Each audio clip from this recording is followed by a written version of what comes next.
ನಾವು ಉಪನಿಷತ್ತು ಬಗ್ಗೆ ಪ್ರಶ್ನೋತ್ತರ ಉಪನಿಷತ್ತು ಅಂತ ಕೇಳ್ತಕ್ಕಂಥ 5 ಪ್ರಶ್ನೆಗಳಲ್ಲಿ 4ನೇ ಪ್ರಶ್ನೆ ಬಗ್ಗೆ ನಾವು ತಿಳ್ಕೊಳ್ತಾ ಇದ್ದೀವಿ. 4ನೇ ಪ್ರಶ್ನೆ ಎಚ್ಚರ ಕನಸು ಸುಷುಪ್ತಿ. ಇದ್ರ ಬಗ್ಗೆ ಸ್ವಲ್ಪ ಪ್ರಮಾಣದಲ್ಲಿ ನಮ್ಮ ಶರೀರದ ಒಳಗಡೆ ನಡೀತಕ್ಕಂಥ ವಿಚಾರಗಳನ್ನ ನಿನ್ನೆ ಸ್ವಲ್ಪ ವಿಚಾರ ಮಾಡಿದ್ವಿ. ಇದರಲ್ಲಿ ಜಾಗೃತ್ ಅಂದ್ರೆ ಎಚ್ಚರವಾಗಿರುವಾಗ ನಮ್ಗೆ ಏನೇನ್ ನೋಡ್ತೀವೋ, ಏನೇನ್ ಕೇಳ್ತೀವೋ, ಏನೇನ್ ಮಾಡ್ತೀವೋ, ಹಾಗೆ ಸ್ವಪ್ನದಲ್ಲಿ ನಾವು ಏನೇನೇನೋ ಮಾಡ್ತೀವಿ, ಏನೇನೋ ಕೇಳ್ತೀವಿ, ಏನೇನೋ ನೋಡ್ತೀವಿ, ಏನೇನೋ ಮಾತಾಡ್ತೀವಿ. ಹಾಗೆ ಸುಷುಪ್ತಿ, ಇವು 3 ಬಗ್ಗೆ ತಿಳ್ಕೊಳ್ತಾ ಈ ಉದಾನ ಅನ್ನುವಂಥದ್ದು ಪ್ರತಿನಿತ್ಯ ನಮ್ಮನ್ನ ಇವು 3 ಅವಸ್ಥೆಗೆ ಕರ್ಕೊಂಡೋಗುತ್ತೆ. ಉದಾನ ವಾಹನ ಇದ್ದಾಗೆ ಅನ್ನುವಂಥದ್ದನ್ನ ನಾವು ಮೊದಲೇ ನೋಡಿದ್ದೀವಿ. ಉದಾನದ ಕೆಲಸ ಏನು ಅನ್ನುವಂಥದ್ದನ್ನ. ಹಾಗೆ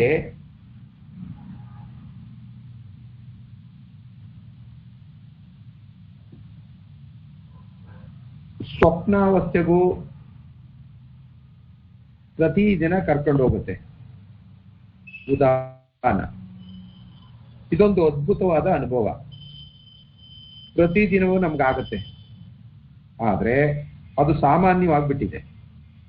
ಎಲ್ಲಿಯವರೆಗೂ ನಾವು ಕನಸಿನಲ್ಲಿರುತ್ತೇವೆಯೋ ಅಲ್ಲಿಯವರೆಗೆ ಅದು ಕನಸು ಅಂತ ಸ್ವಲ್ಪನೂ ಗೊತ್ತಾಗೋದೇ ಇಲ್ಲ. ಜಾಗೃತಾವಸ್ಥೆಯಲ್ಲಿ ಹೇಗೆ ವ್ಯವಹಾರ ನಡೆಸ್ತೇವೆಯೋ ಹಾಗೆ ಕನಸಿನಲ್ಲೂ ವ್ಯವಹಾರ ನಡೆಯುತ್ತೆ.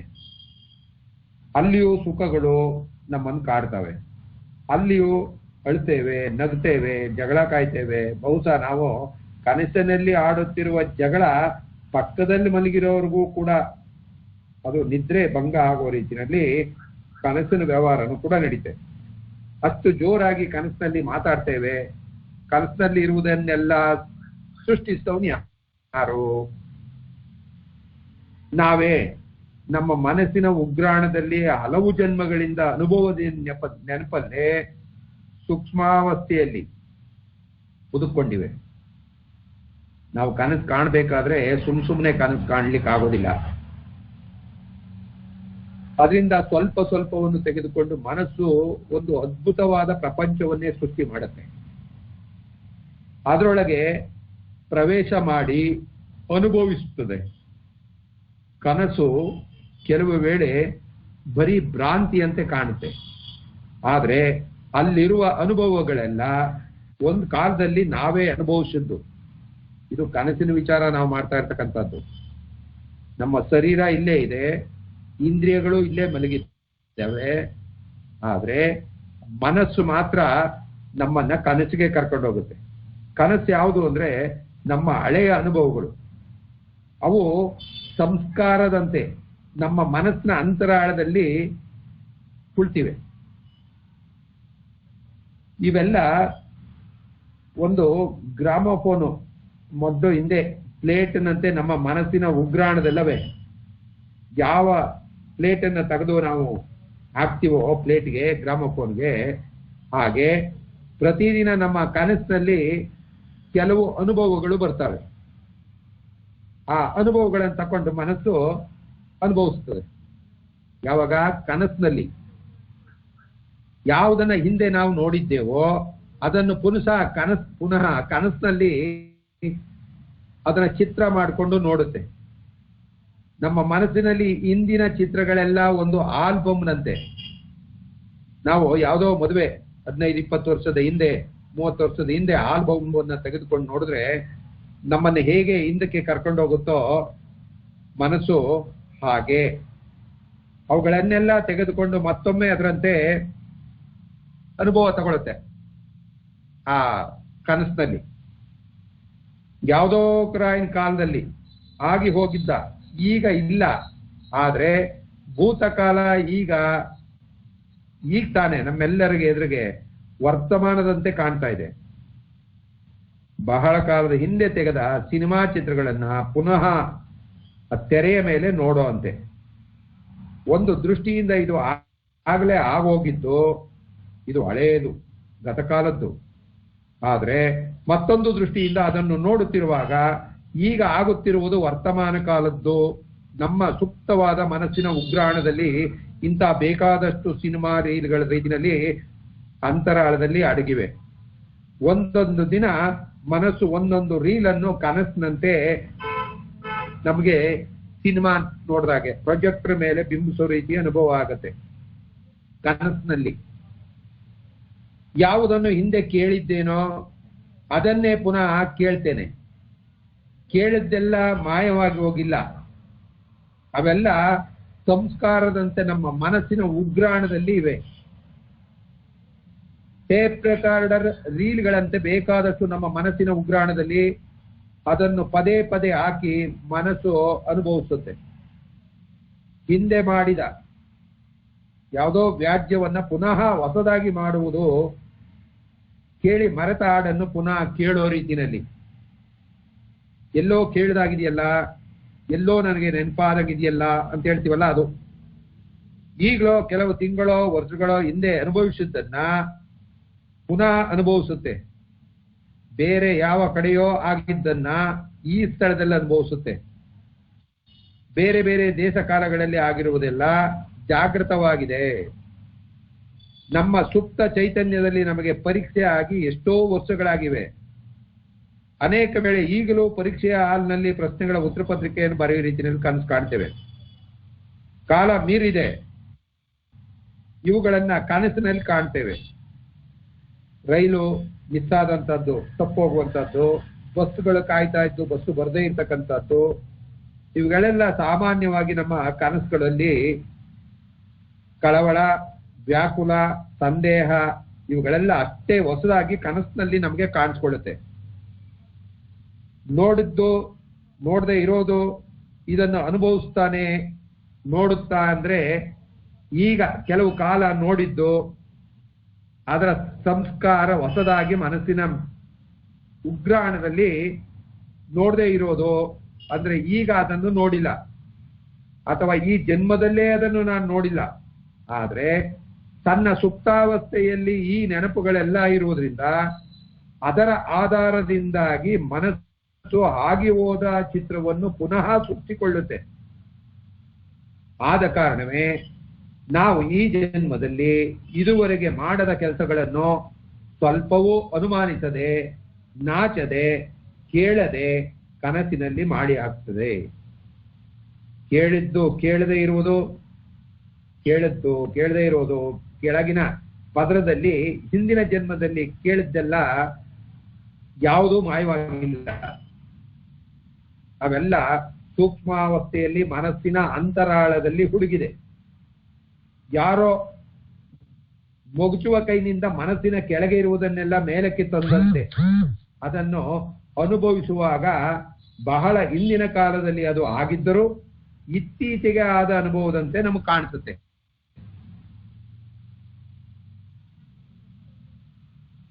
ಆಗ ಸುತ್ತಮುತ್ತಲೂ ಏನನ್ನು ನೋಡಿದ್ದೇನೋ, ಯಾವುದು ನಿಜವಾಗಿ ಈ ಪ್ರಪಂಚದಲ್ಲಿ ಇರುವುದೋ ಅದನ್ನ ಅನುಭವಿಸ್ತಾನೆ. ಇಲ್ಲದೆ ಇರುವುದು ಕೂಡ ಮನಸ್ಸು ಸೃಷ್ಟಿಸಿಕೊಳ್ಳುತ್ತೆ. ಚಂದ್ರಲೋಕದಲ್ಲಿ ಸರೋವರ ಅಂದ್ರೆ ಈ ಮನುಷ್ಯನ ಕಲ್ಪನೆ ಯಾವ್ಯಾವ ರೀತಿ ಇದೆ ಅನ್ನೋದನ್ನ ಇಲ್ಲಿ ನೋಡ್ತಾ ಇದ್ದೀವಿ. ನಮ್ಮಲ್ಲಿ ಈಗ ನಾವೆಲ್ಲ ಚಂದ್ರಲೋಕದಲ್ಲಿ ಸರೋವರ, ಮನುಷ್ಯರು ಇರುವುದನ್ನೆಲ್ಲ ಸೃಷ್ಟಿಸಿಕೊಳ್ಬಹುದು. ಅಲ್ಲಿ ನಿಜವಾಗಿಯೂ ಇಲ್ಲ. ಆದರೆ ಮನಸ್ಸು ಬ್ರಹ್ಮನಂತೆ ಏನನ್ನು ಬೇಕಾದರೂ ಸೃಷ್ಟಿಸಿಕೊಳ್ಳುತ್ತೆ.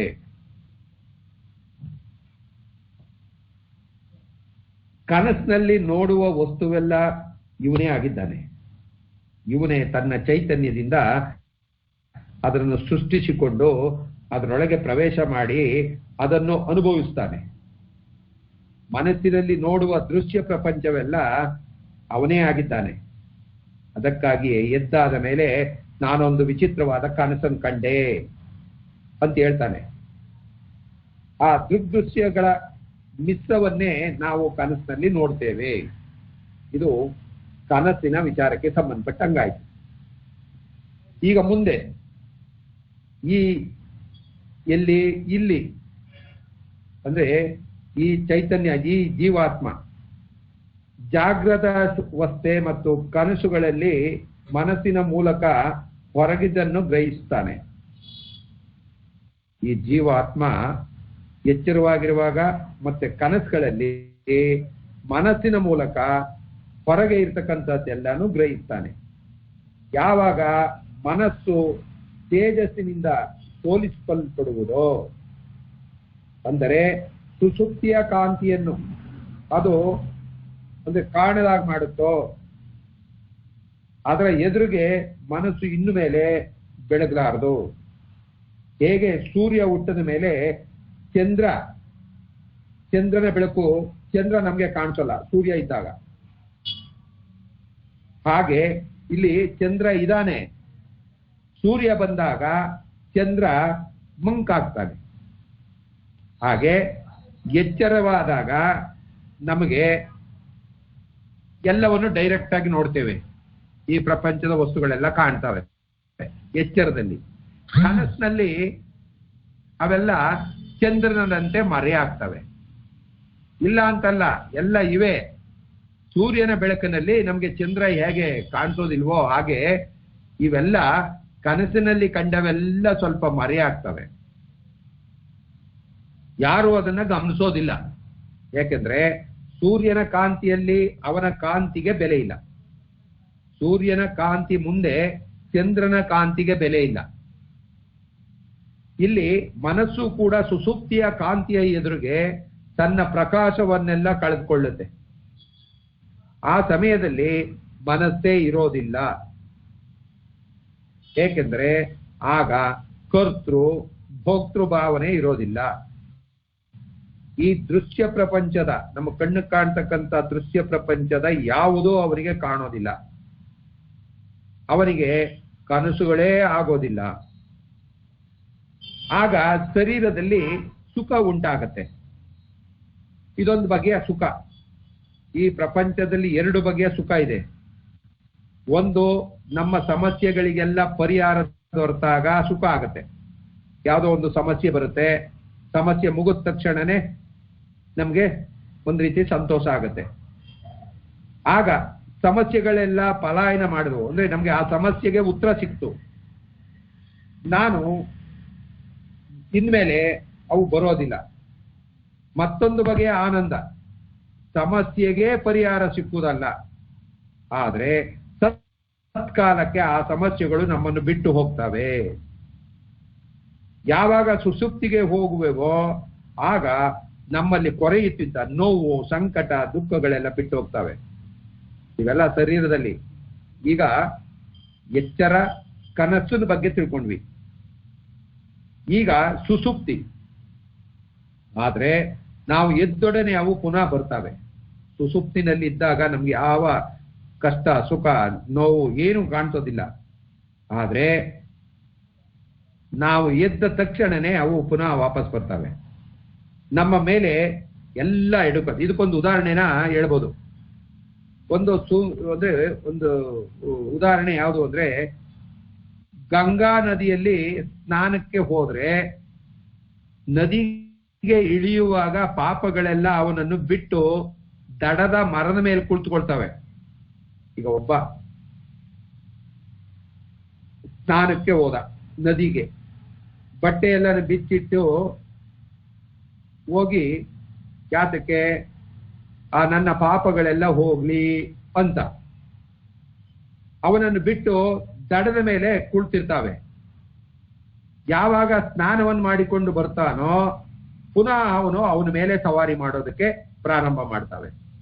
ಹಾಗೆ ಸ್ವಲ್ಪ ಸಮಯ ಈ ಸಮಸ್ಯೆಗಳು ಈ ಎಚ್ಚರದಲ್ಲಿ, ಕನಸಿನಲ್ಲಿ, ಸುಸುಪ್ತಿನಲ್ಲಿ ನಮ್ಗೆ ಕಾಣಿಸೋದಿಲ್ಲ. ಅವು ಈ ಒಳಗೋಗಿ ಸ್ನಾನ ಮಾಡಿ ತಿರುಗಿ ವಾಪಸ್ ಬಂದಾಗ ಹೇಗೆ ಹಿಡ್ಕೊಳ್ತಾವೋ ಹಾಗೆ ಎಚ್ಚರವಾದ ತಕ್ಷಣನೇ ನಮ್ಮನ್ನ ಈ ಶರೀರಕ್ಕೆ ಕಟ್ಟಾಕ್ಬಿಟ್ಟು ಎಲ್ಲವೂ ಮರ್ತೋಗುತ್ತೆ. ಹಾಗೆ ಸುಸುಪ್ತಿಗೆ ಹೋದಾಗ ಜನರ ಜಂಜಡದಿಂದ ಪಾರಾಗ್ತಾನೆ. ಅಂದ್ರೆ ಸುಸುಪ್ತಿನಲ್ಲಿ ಯಾವುದೂ ಕೂಡ ನಮ್ಗೆ ಗೊತ್ತಾಗೋದಿಲ್ಲ. ಇದೇನೂ ಇಲ್ಲದೆ ಇರುವುದಕ್ಕಿಂತ ಮೇಲು. ಒಂದೊಂದ್ಸಾರಿ ದೇಹದಲ್ಲಿ ತುಂಬಾ ನೋವಾದಾಗ ಕೆಲವು ಗುಳಿಗೆಗಳನ್ನು ತಗೊಳ್ತೀವಿ. ಇದೊಂದು ಉದಾಹರಣೆ. ನಮಗೆ ಶರೀರಕ್ಕೆ ಯಾವ್ದಾರ ಒಂದು ನೋವಾದಾಗ ಒಂದು ಗುಳಿಗೆ ನುಂಗಿದಾಗ ಆ ನೋವು ಯಾತನೆ ಕಾಣೋದಿಲ್ಲ ನಮ್ಗೆ. ಅದು ಎಷ್ಟು ಹೊತ್ತಿನ ತನಕ? ಕೆಲವು ಗಂಟೆಯ ತನಕ.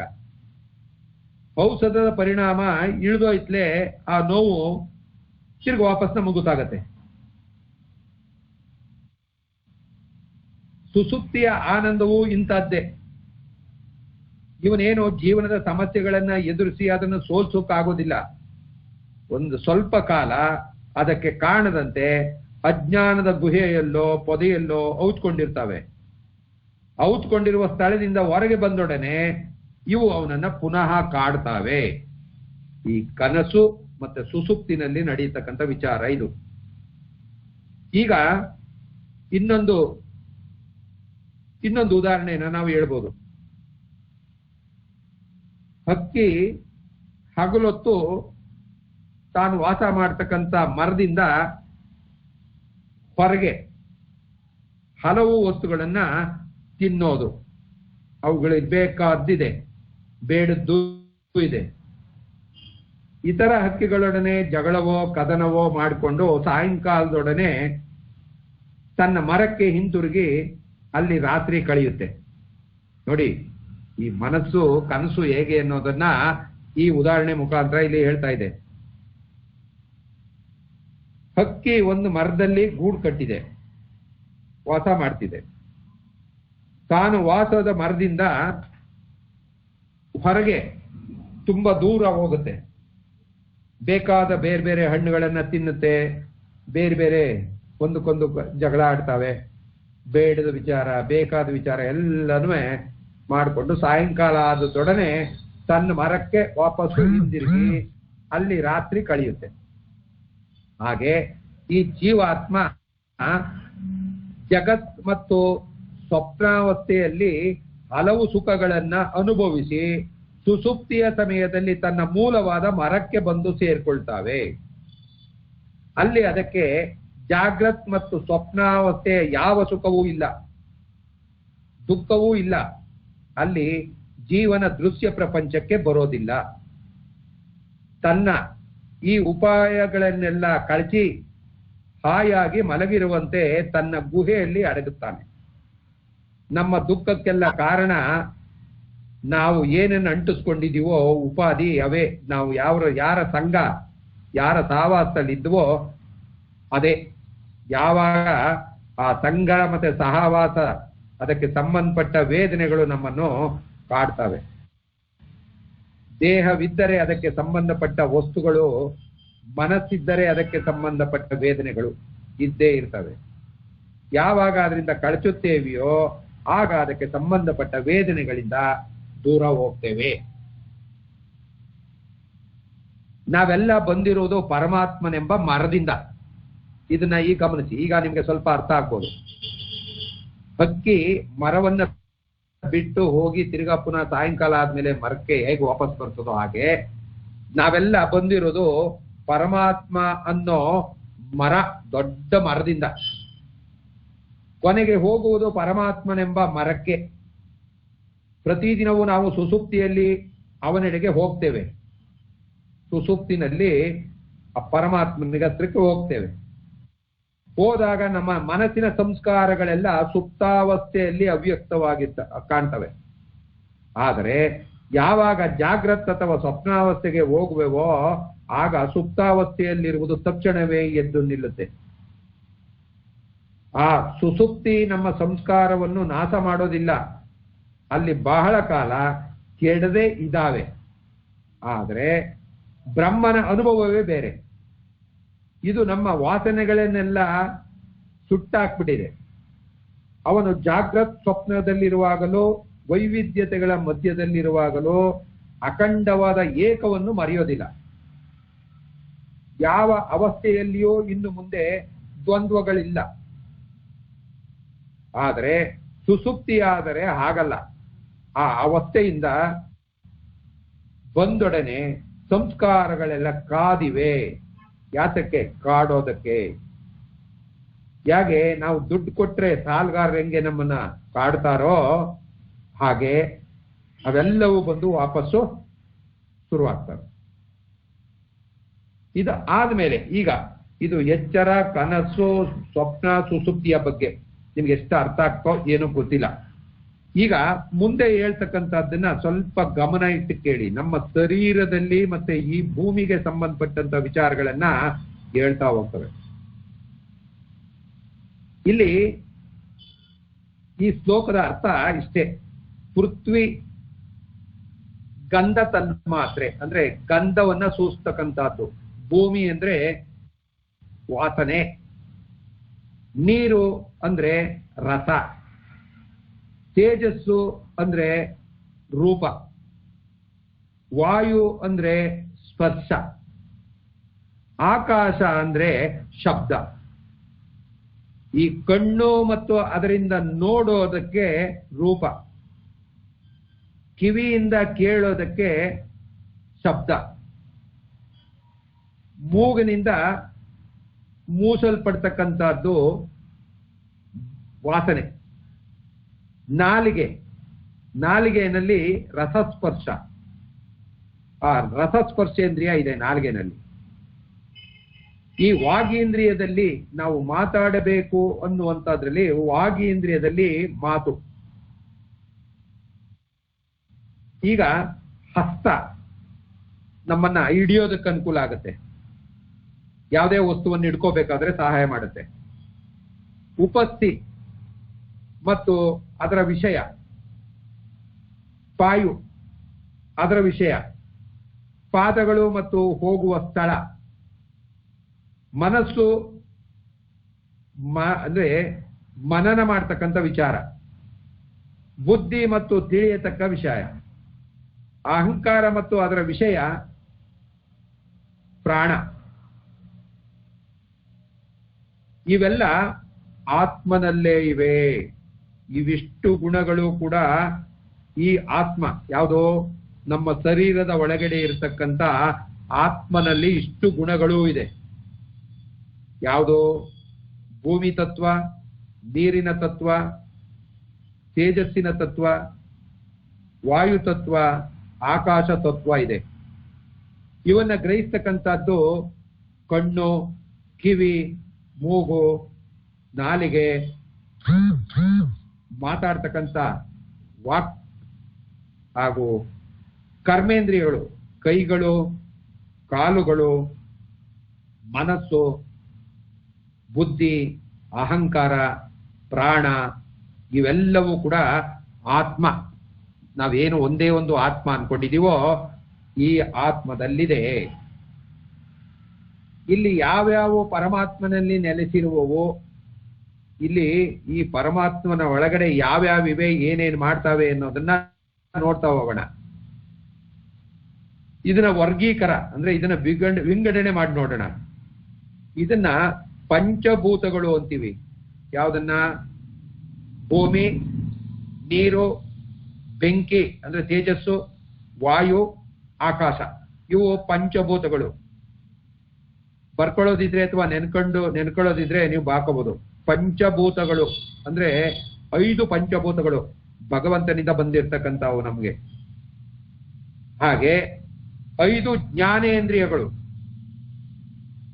5 ಪಂಚೇಂದ್ರಿಯಗಳು, 5 ಜ್ಞಾನೇಂದ್ರಿಯಗಳು, 5 ಕರ್ಮೇಂದ್ರಿಯಗಳು ಈ ನಮ್ಮ ಶರೀರದ ಈ ಜೀವಾತ್ಮನ ಒಳಗೆ ಇರ್ತಕ್ಕಂಥವು. ಇವನ್ನ ಸ್ಪಷ್ಟವಾಗಿ ಇಂಗಡಿಸಿ ಆಮೇಲೆ ತಿಳ್ಕೊಳ್ಳೋಣ. ಈಗ ಮೇಲ್ನೋಟಕ್ಕೆ ಈ ಜೀವಾತ್ಮನ ಒಳಗಡೆ 5 ಪಂಚೇಂದ್ರಿಯಗಳು, 5 ಜ್ಞಾನೇಂದ್ರಿಯಗಳು, 5 ಕರ್ಮೇಂದ್ರಿಯಗಳು, ಆ ನಂತರ ಮನಸ್ಸು, ಬುದ್ಧಿ, ಚಿತ್ತ, ಅಹಂಕಾರ, ಸಗುಣ, ಬ್ರಹ್ಮ, ಇವೆಲ್ಲವೂ ಕೂಡ ಈ ಚೈತನ್ಯ ಆತ್ಮದಲ್ಲಿವೆ. ಇವೆಲ್ಲವೂ ಹಕ್ಕಿಗಳು ಹೇಗೆ ಮರದಲ್ಲಿ ಆಶ್ರಯ ಪಡೆದಿದ್ದಾವೋ ಹಾಗೆ ಪರಬ್ರಹ್ಮನಲ್ಲಿ ಆಶ್ರಯ ಪಡೆದಿದ್ದಾವೆ. ನಿಮ್ಗೆ ಅರ್ಥ ಆಯ್ತಾ? ಈಗ ಇವೆಲ್ಲ ಪರಬ್ರಹ್ಮನಲ್ಲಿ ಆಶ್ರಯ ಪಡ್ಕೊಂಡಿದ್ದಾವೆ. ಎಲ್ಲಿ? ಈ ಜೀವಾತ್ಮನ ಒಳಗಡೆ ಪಂಚಭೂತಗಳು, ಪಂಚೇಂದ್ರಿಯಗಳು, ಪಂಚ ಜ್ಞಾನೇಂದ್ರಿಯಗಳು, ಇವೆಲ್ಲ ನಮ್ಮ ಈ ಒಳಗಡೆ ಸೇರ್ಕೊಂಡಿವೆ. ಈ ಪಂಚಭೂತಗಳ ಬಗ್ಗೆ ಸ್ವಲ್ಪ ವಿಚಾರ ಮಾಡೋಣ. ಇವೆಲ್ಲ ಗೊತ್ತಿರೋ ವಿಚಾರ, ನೀವು ಮನಸ್ಸಿಗೆ ಇಟ್ಟು ಏಕಾಗ್ರತೆಯಿಂದ ಕೇಳಿದ್ರೆ ಗೊತ್ತಾಗತ್ತೆ. ಈ ಪೃಥ್ವಿ, ಈ ಭೂಮಿಯ ಗುಣ ಯಾವುದೋ ಪಂಚಭೂತಗಳಲ್ಲಿ ಮೊದಲನೇದೇ ಭೂಮಿ. ಈ ಭೂಮಿ ಸ್ಥೂಲವಾಗಿದೆ, ಅದು ಸೂಕ್ಷ್ಮವಾಗಿರುವ ಅಂಶದ ಪ್ರತಿಯೊಂದು ಭೂತದಲ್ಲಿಯೂ ಅದಕ್ಕೆ ಸೇರಿದ ಸ್ಥೂಲ ಮತ್ತು ಸೂಕ್ಷ್ಮ ರೂಪಗಳಿವೆ. ಈ ಭೂಮಿನಲ್ಲೂ ಕೂಡ ಕಣ್ಣಿಗೆ ಕಾಣ್ತಕ್ಕಂಥದ್ದು, ಕಣ್ಣಿಗೆ ಕಾಣದೇ ಇರತಕ್ಕಂಥ ಗಂಧ. ಈ ಪೃಥ್ವಿನಲ್ಲಿ ಈ ಭೂಮಂಡಲ ನಮಗೆ ಕಣ್ಣಿಗೆ ಗೊತ್ತಾಗುತ್ತೆ. ಈಗ ಭೂಮಿ ನಮ್ಗೆ ಕಾಲ್ ಕೆಳಗಡೆ ಇರ್ತಕ್ಕಂಥ ಭೂಮಿ ನಮಗೆ ಕಣ್ಣು ಕಾಣಿಸುತ್ತೆ. ಆದ್ರೆ ಆ ಭೂಮಿನಲ್ಲಿ ಒಂದು ಗಂಧ ಇದೆ. ಯಾವ್ಯಾವ ಬೆಳೆಗೆ ಏನೇನು ಕೊಡಬೇಕು ಅನ್ನುವಂಥದ್ದು ಎಲ್ಲಾ ಗಂಧನೂ ಕೂಡ ಅದರಲ್ಲಿದೆ. ಆ ಪೃಥ್ವಿಯ ಲಕ್ಷಣ ಒಂದು ಕಾಣಿಸುತ್ತೆ ಭೂಮಿ. ಆ ಭೂಮಿನಲ್ಲಿ ಇರ್ತಕ್ಕಂಥ ಆ ಗಂಧ, ಆ ಸಾರ ನಮ್ಗೆ ಗೊತ್ತಾಗೋದಿಲ್ಲ. ಅರ್ಥ ಆಯ್ತಾ ಈಗ? ಹೀಗೆ ಪ್ರತಿಯೊಂದು ಭೂತದಲ್ಲಿಯೂ ಅದಕ್ಕೆ ಸೇರಿದ ಸ್ಥೂಲ ಮತ್ತು ಸೂಕ್ಷ್ಮ. ಸ್ಥೂಲ ಅಂದ್ರೆ ಕಣ್ಣು ಕಾಣ್ತಕ್ಕಂಥದ್ದು, ಸೂಕ್ಷ್ಮ ಅಂದ್ರೆ ಕಣ್ಣಿಗೆ ಕಾಣದೇ ಇರ್ತಕ್ಕಂಥದ್ದು. ಭೂಮಿನಲ್ಲಿ ಭೂಮಿ ಕಣ್ಣು ಕಾಣಿಸುತ್ತೆ, ಸ್ಥೂಲವಾದ ಗಂಧ ಕಣ್ಣು ಕಾಣಿಸೋದಿಲ್ಲ. ಇದೇ ಪ್ರಕಾರ ಪಂಚಭೂತಗಳಲ್ಲಿಯೂ ಇತರ 4ರಲ್ಲೂ ಇದೆ. ಅದು ಅಂದ್ರೆ ಯಾವ ಪ್ರಮಾಣ ಹೆಚ್ಚಾಗಿದೆಯೋ ಅದು ನಮಗೆ ಕಣ್ಣು ಕಾಣಿಸುತ್ತೆ. ಅದರ ಇನ್ನೊಂದು ಅಂಶ ಸೂಕ್ಷ್ಮವಾಗಿದೆ. ಒಂದು ಹೆಚ್ಚಾಗಿರೋದ್ರಿಂದ ಅದಕ್ಕೆ ಆ ಹೆಸರು. ಈ ಭೂಮಿ ಕಣ್ಣು ಕಾಣಿಸೋದ್ರಿಂದ ಅದಕ್ಕೆ ಪೃಥ್ವಿಯ ಅಂಶ ಜಾಸ್ತಿ ಇದೆ. ಅದರೊಡನೆ ನೀರು, ವಾಯು, ಬೆಂಕಿ, ಆಕಾಶ ಇವುಗಳಿಗೆ ಸೇರಿದ ಅಂಶಗಳು ಸ್ವಲ್ಪ ಸ್ವಲ್ಪವಾಗಿ ಇವೆ. ಪ್ರತಿಯೊಂದು ಪಂಚಭೂತಗಳು ಆಯಾಯ ತನ್ಮಾತ್ರ ಅಥವಾ ಅದಕ್ಕೆ ಸೇರಿರುವ ಸೂಕ್ಷ್ಮಾಣುಗಳಿಂದ, ಸೂಕ್ಷ್ಮವಾದ ಅಂಶಗಳಿಂದ ಆಗಿದೆ. ಇಲ್ಲಿ ಪೃಥ್ವಿಯ ಗುಣ ವಾಸನೆ. ಪೃಥ್ವಿ ಮತ್ತು ಅದಕ್ಕೆ ಸೇರಿದ ವಾಸನೆ ಇರುವ ವಸ್ತುವೇ ಅದರಲ್ಲಿ ಸೇರಿದೆ. ಭೂಮಿ ಅಂದ ತಕ್ಷಣನೇ ಅದು ಅಲ್ಲಿ ಸೇರಿದೆ. ನೀರಿನಲ್ಲೂ ಹಾಗೆ. ಇದು ಭೂಮಿದಾಯ್ತು. ಪಂಚಭೂತಗಳಲ್ಲಿ ಭೂಮಿನಲ್ಲಿ ಏನೇನಿದೆ, ಕಣ್ಣಿಗೆ ಕಾಣಿಸ್ತಕ್ಕಂಥದ್ದು, ಕಣ್ಣಿಗೆ ಕಾಣದೇ ಇರ್ತಕ್ಕಂಥ ಅದರ ಗಂಧ, ಅದರ ಗುಣ, ಅದರ ವಾಸನೆ, ಇದೆಲ್ಲ ಭೂಮಿಯ ಒಳಗಡೆ ಇದೆ. ಹಾಗೆ ನೀರು ಸೂಕ್ಷ್ಮವಾದ ನೀರಿದೆ. ಅದರ ಒಂದು ಗುಣ ರಸ. ನೀರಿನಲ್ಲಿ ಒಂದು ಗುಣ ರಸ. ಈ ಗುಣದ ಮೂಲಕವಾಗಿಯೇ ನೀರನ್ನು ಕಂಡುಹಿಡಿಯಲು ಸಾಧ್ಯ. ರಸ ಇರೋದ್ರಿಂದ ಅದು ನೀರು ಅಂತ ನಮ್ಗೆ ಗೊತ್ತಾಗತ್ತೆ. ಇದು ಪಂಚಭೂತಗಳಲ್ಲಿ ಭೂಮಿ ಆದ್ಮೇಲೆ ನೀರು. ಹಾಗೆ ಮೂರನೇದೇ ಉಷ್ಣ, ತೇಜಸ್ಸು.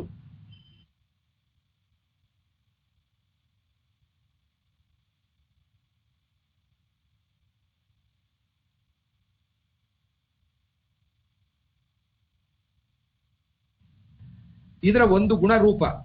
ತೇಜಸ್ಸು ಯಾವಾಗ ಒಂದು ವಸ್ತುವಿನ ಮೇಲೆ ಬೀಳುವುದೋ ಆಗ ಅದು ರೂಪವಾಗುತ್ತೆ, ಅದರ ರೂಪ ಗೊತ್ತಾಗುತ್ತೆ. ತೇಜಸ್ಸು ಮತ್ತು ಅದರ ತನ್ಮಾತ್ರೆ ಇವುಗಳೆಲ್ಲ ಮೂರನೆಯ ಪಂಚಭೂತದ ಕೆಳಗೆ ಬರುತ್ತೆ, ಪಂಚಭೂತದ ಕೆಲಸ. ಹಾಗೆ ನಾಲ್ಕನೇದೇ ಈ ಭೂತವಾದ ವಾಯು. ಅದರ ಸೂಕ್ಷ್ಮವಾದ ತನ್ಮಾತ್ರೆ ಒಂದು ಗುಣವೇ ಸ್ಪರ್ಶ. ಗಾಳಿ ಇದು ಬೀಸ್ತಾ ಇದೆ ಅಂದ್ರೆ ಅದು ನಮ್ಮನ್ನ ಸ್ಪರ್ಶ ಮಾಡಿದ್ರೆ, ಅಂದ್ರೆ ಶೋಕಿಸ್ಕೊಂಡ್ರೆ. ಈಗ ತಂಗಾಳಿ ಬಂತು, ಗಾಳಿ ಬೀಸ್ತಾ ಇದೆ ಅನ್ನೋದಕ್ಕೆ ತಂಗಾಳಿ.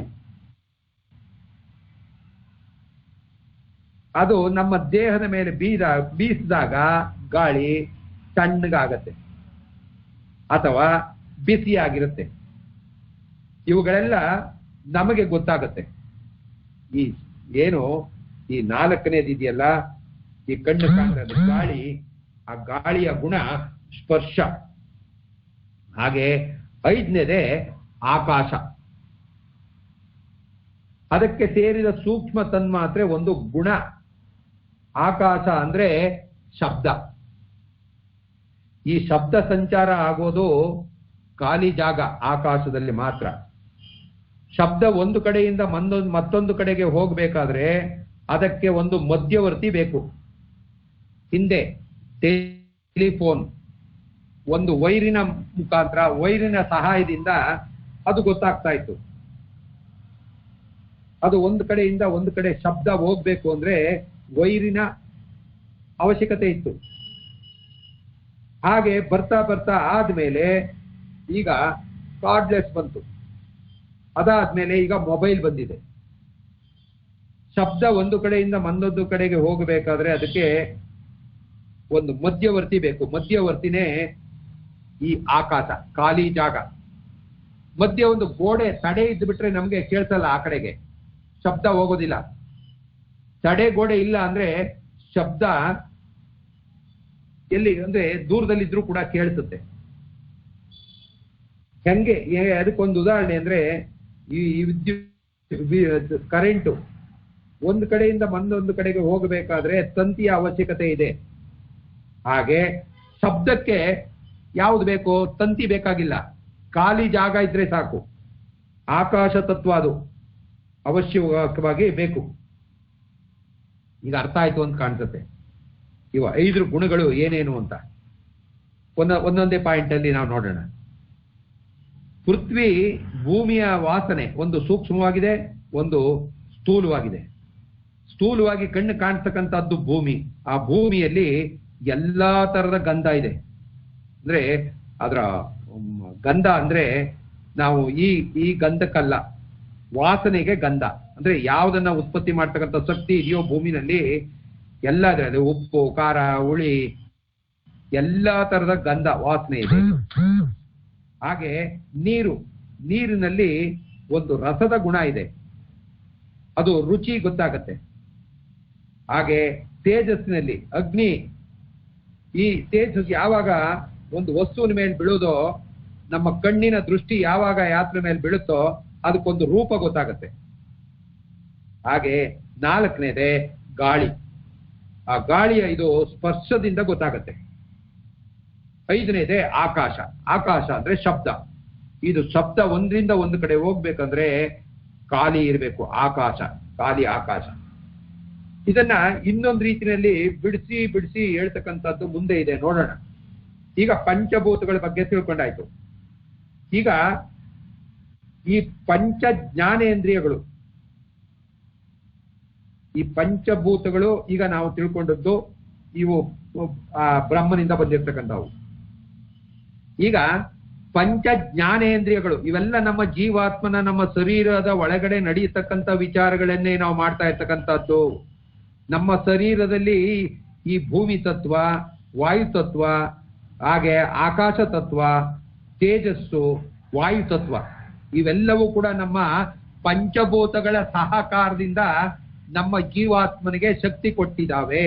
ಇಷ್ಟು ತಿಳ್ಕೊಳ್ಳಿ. ಈ ಪಂಚಭೂತಗಳಿಂದ ಬಂದಂತ ಈ ಶರೀರದ ಒಳಗಡೆ ಪಂಚ ಜ್ಞಾನೇಂದ್ರಿಯಗಳಿದೆ. ದಯವಿಟ್ಟು ಬರ್ಕೊಳ್ಳೋದಿದ್ರೆ ಅಥವಾ ಜ್ಞಾಪಕ ಇಟ್ಕೊಳ್ಳೋದಿದ್ರೆ ಏಕಾಂತರದಿಂದ ಕೇಳ್ಕೊಂಡು ಜ್ಞಾಪಕ. ಪಂಚಭೂತಗಳ ಬಗ್ಗೆ ಹೇಳಿದ್ವಿ. ಪಂಚಭೂತಗಳನ್ನು ಕೊಡ್ತಕ್ಕಂಥದ್ದು ಯಾವುದೋ ಈ ಬ್ರಹ್ಮಾಂಡದಿಂದ ಬರ್ತಕ್ಕಂಥ, ಹೊರಗದಿಂದ ಬರ್ತಕ್ಕಂಥದ್ದು. ಈಗ ಪಂಚ ಜ್ಞಾನೇಂದ್ರಿಯಗಳ ಬಗ್ಗೆ ತಿಳ್ಕೊಳ್ಳೋಣ. ಪ್ರತಿಯೊಂದು ಇಂದ್ರಿಯವೂ ಅರ್ಧ, ಅದರ ಉಳಿದ ಅರ್ಧವೇ ಸಂಬಂಧಪಟ್ಟ ವಸ್ತು. ಈಗ ಕಣ್ಣು, ಇವು ಪಂಚ ಜ್ಞಾನೇಂದ್ರಿಯಗಳು.